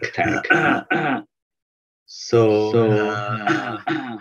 if we look at the previous learning model, what they call it centralized learning model uses the cloud-centric architecture, so where data set from end devices centrally stored and processed in the cloud. So in the cloud, basically data are analyzed, features are extracted, and then modules are built on top of stored data. Models are accessed by the end devices requests through API. So basically all these devices here, they send data to the cloud, and all the data are stored in the cloud centralized. and then they will receive the result from the cloud. So the devices do not have capability to process or analyze the data. So this approach basically offers significant advantages, but also carries some serious issues. One big advantage of this approach is that the cloud offers a huge repository, so that storing huge volumes of data and by all the clients will not be problematic. So other advantages is that the cloud is mostly equipped with high performance servers. There's benefit facilitate the building of better trained models. Moreover, cloud servers are best protected by service provider for any security breaches or attacks. But this approach also has serious concern over privacy, security, and latency, because basically all the data need to travel to the cloud through like different communication links. Sometimes it's secure, sometimes it's not secure. That make the data vulnerable to being hacked by adversaries. And then we have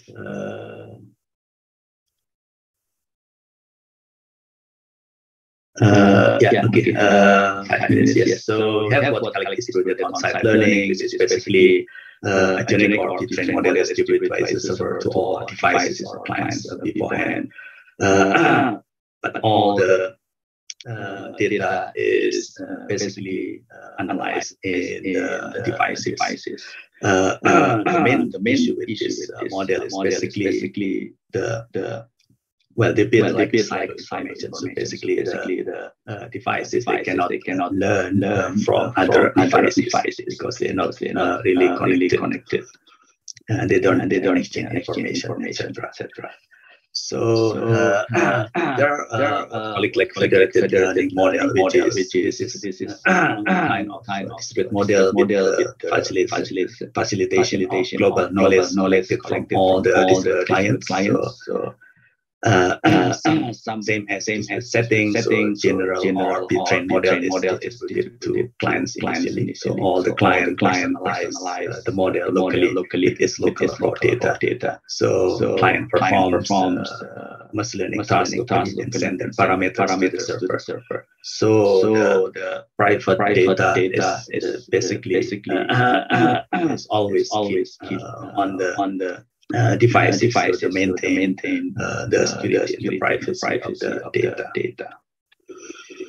So this is some like the kind of using the learning as a solution to mitigate possible threats in the IoT network.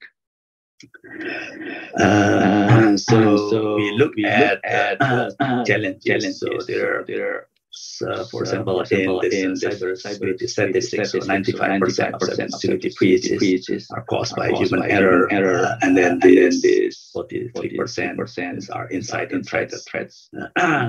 This data breaches was like 22 billion records in 2021. So and mainly like 70% of breaches were financially motivated. So this is all the challenges in this area. So if we look at the data breaches, for example, in this diagram here, so we look like different like the different companies they also had data breaches like well, not the company like Facebook, like almost more than 500 million data breaches. And then this is like Microsoft, 250 billion, Media International, Twitter, Quora. So different companies have this data breaches and hacks.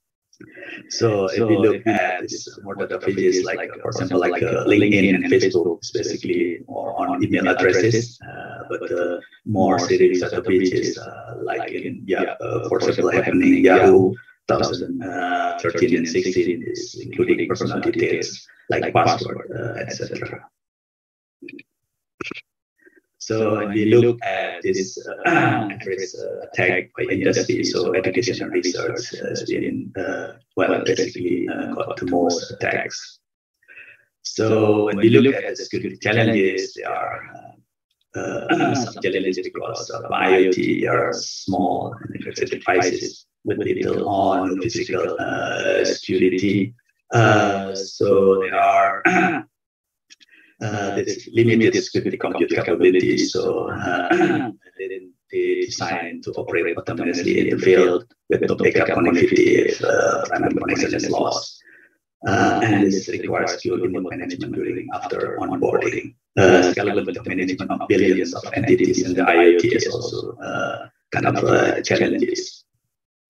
And there are some other challenges like identification of endpoints in scalable manner and also management of multi-party networks, for example, in smart traffic lights. So there are several parties involved, such as emergency service, municipality, manufacturers. And there's like a crypto resilient, which is basically, for example, smart meter basically will deploy to last beyond like 30, 40 years. But cryptocurrency may have limited lifetime before they are broken, especially with the development of the quantum computing. And physical protection, the mobile device can be stolen, fixed device can be moved, etc. So, in summary, basically, we look at the IoT implementation in different sectors. So, basically, opening new opportunities and new challenges. And then we look at how this IoT created huge data, some very large data with like sensitive data. So, we look at IoT security and also the trend and challenges are discussed. Okay, thank you for listening for the presentation. Yeah, thank you very much, Pak Bernardi. And I think there are a lot of questions in the chat box. I will try to read them one by one. The first questions from Pak Nasikun, from our department, from UGM. As our department has been doing research in biomedical engineering, in which IoT is an indispensable part of it. My question is, would be that what should we keep in mind when building IoT-based medical research? What types of standard security should be incorporated into the IoT-based system to guarantee an appropriate level of security to protect users or patients' data? Thank you very much. Taking into account that in general we cannot expect high computational power of IoT-based platform. So this is about what kind of standard security that should be used or incorporated in the system to protect the user's data in the medical IoT. I think that's the first question, Pak. Thank you for the question.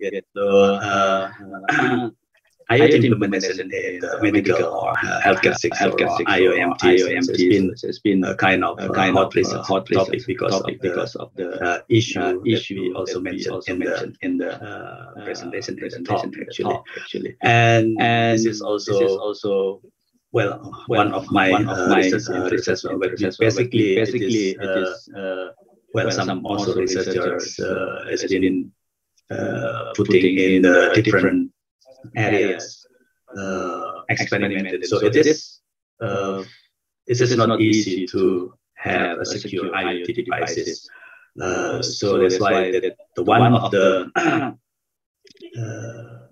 step is basically the security should be started from the factory floor. So basically, when they design the IoT devices, they need to also keep the IoT or the security in mind. So how, for example, like many medical devices, they not using the proper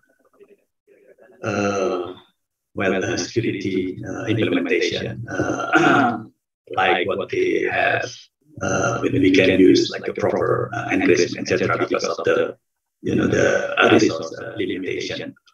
So some of the methods that we use actually, one of the research that we use, even like a small IoT devices, using the MSD devices, for example, or the bigger devices, they actually have, well, because of the advance of the technology, so they're able to use encryption, even though it's probably not that advanced encryption. So, but small devices like MSD32, so they are very small and it's very cheap, and then they used to implement in different IoT devices. So they are able to use some of the encryption methods. So if it's there are encryption methods that can be used, so they need to use that encryption method. And then we need to basically secure the communication. So one of the other methods basically, well, we develop what like intrusion detection system in the system. So not in the medical devices itself, not the IoT itself, but actually it is a separate entity, separate hardware. They can monitor the traffic if they have some. Well, they can use like detect attack actually. So like what we mentioned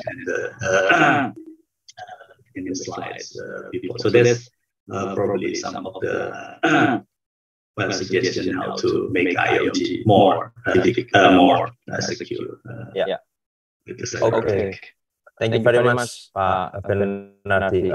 The next question, the second question is from Pak Warsun ya. I think this is also related with the first question from Pak Nasikun ya. The first question is, one of the security threat on IOMT, Internet of Medical Things, is targeting the data privacy.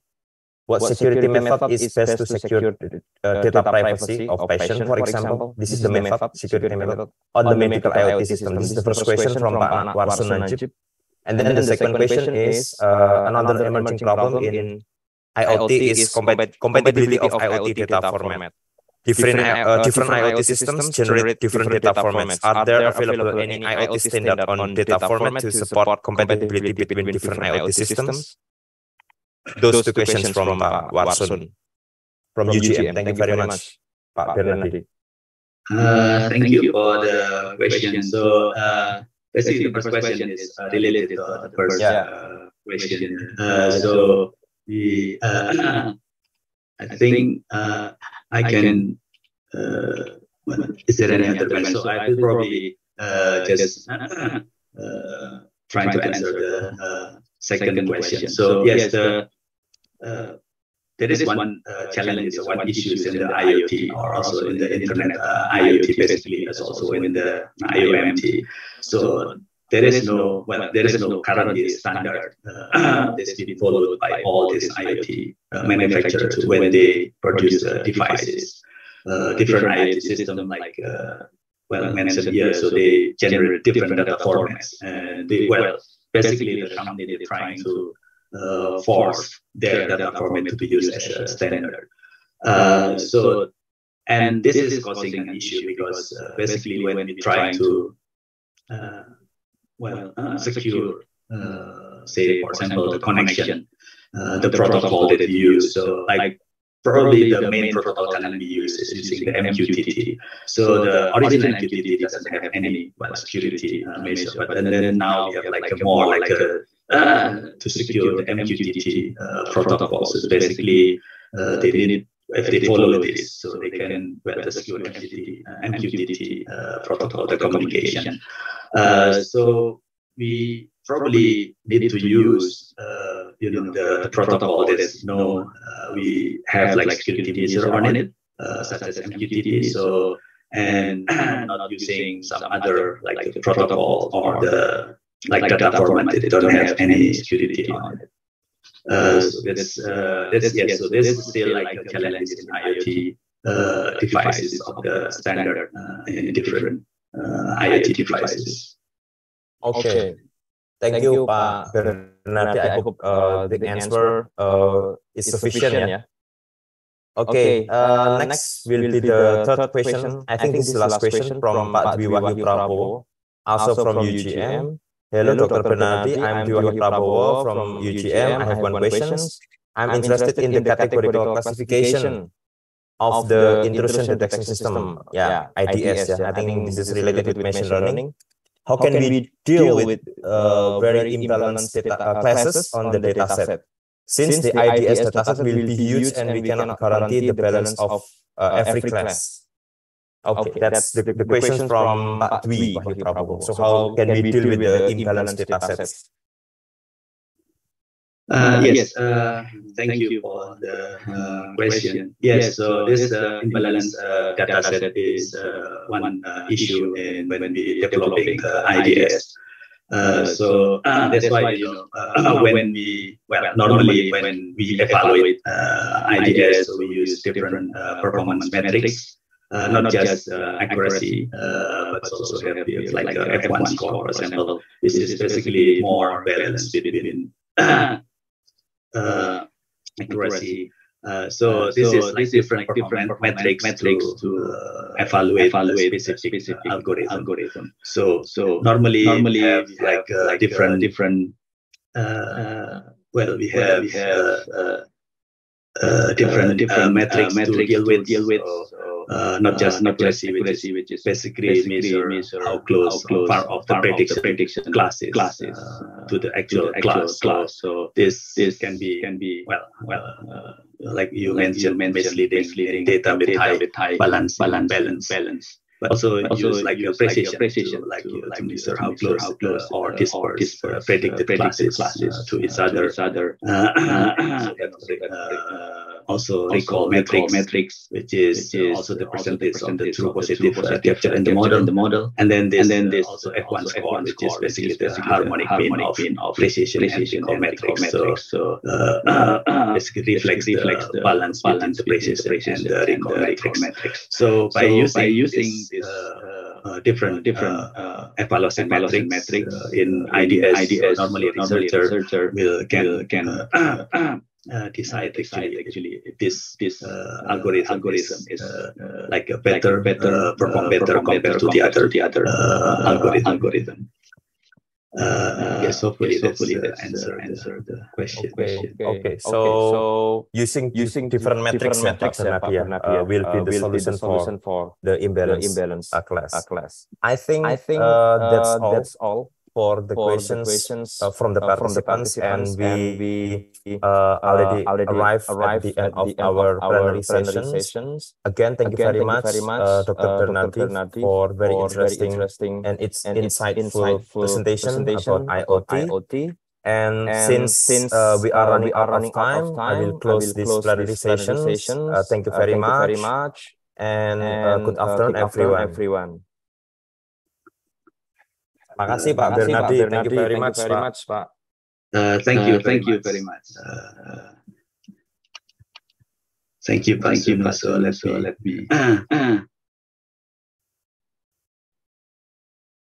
So mohon pamit. Ya Pak, terima kasih.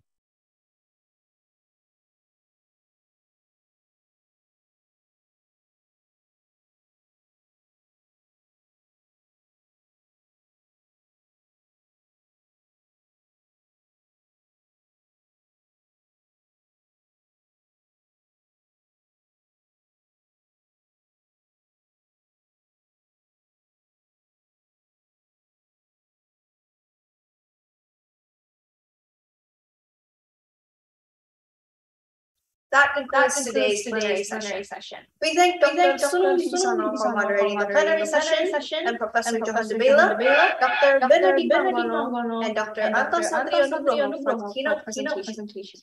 After the insightful presentations and fun flash quiz, honorable guests, ladies and gentlemen, today's joint conference, as previously mentioned, consists of respectively Icitee, Ibiomed, and Citee of 2022. Aiming to strengthen the collaboration and to provide a forum for professionals, academics, and researchers to innovate, research, and then exchange ideas in the aspects of intelligence and advanced technologies. Icitee remarks its 14th International Conference today. The topics of interest are, but not limited to, information technology, signal processing, system, communication technology, and many more. We also commemorate the 4th International Conference of Ibiomed, focusing on biomedical engineering as a conference to exchange ideas, latest knowledge, and research among practitioners, researchers, and industries regarding biomedical engineering and healthcare. The topics of interest are not limited to biomedical signal processing, imaging and image processing, bioinformatics and computational biology, bioinstrumentation, biomicro and nanotechnologies, cardiovascular and respiratory systems engineering, and more. Last but not least, the 13th Citee, which is the National Conference of Information Technology and Electrical Engineering. The topics of interest are renewable energy, machine learning, signal processing, smart economy, smart government, smart learning, and more. We will soon get the chance to hear the wonderful research that has been made by our guests for today in the upcoming parallel sessions. Before we start the session, we will have a break until we open our parallel session at 1 p.m. Jakarta time, GMT 7. So, to our honorable guests, kindly rejoin this meeting, the Zoom meeting by 12:45 p.m. GMT 7, so we could commence the parallel session. There will be a guide for you when you join in the main room later on. I'm Josephine Jaya. Enjoy your breaks, and see you at 12:45 p.m. GMT 7.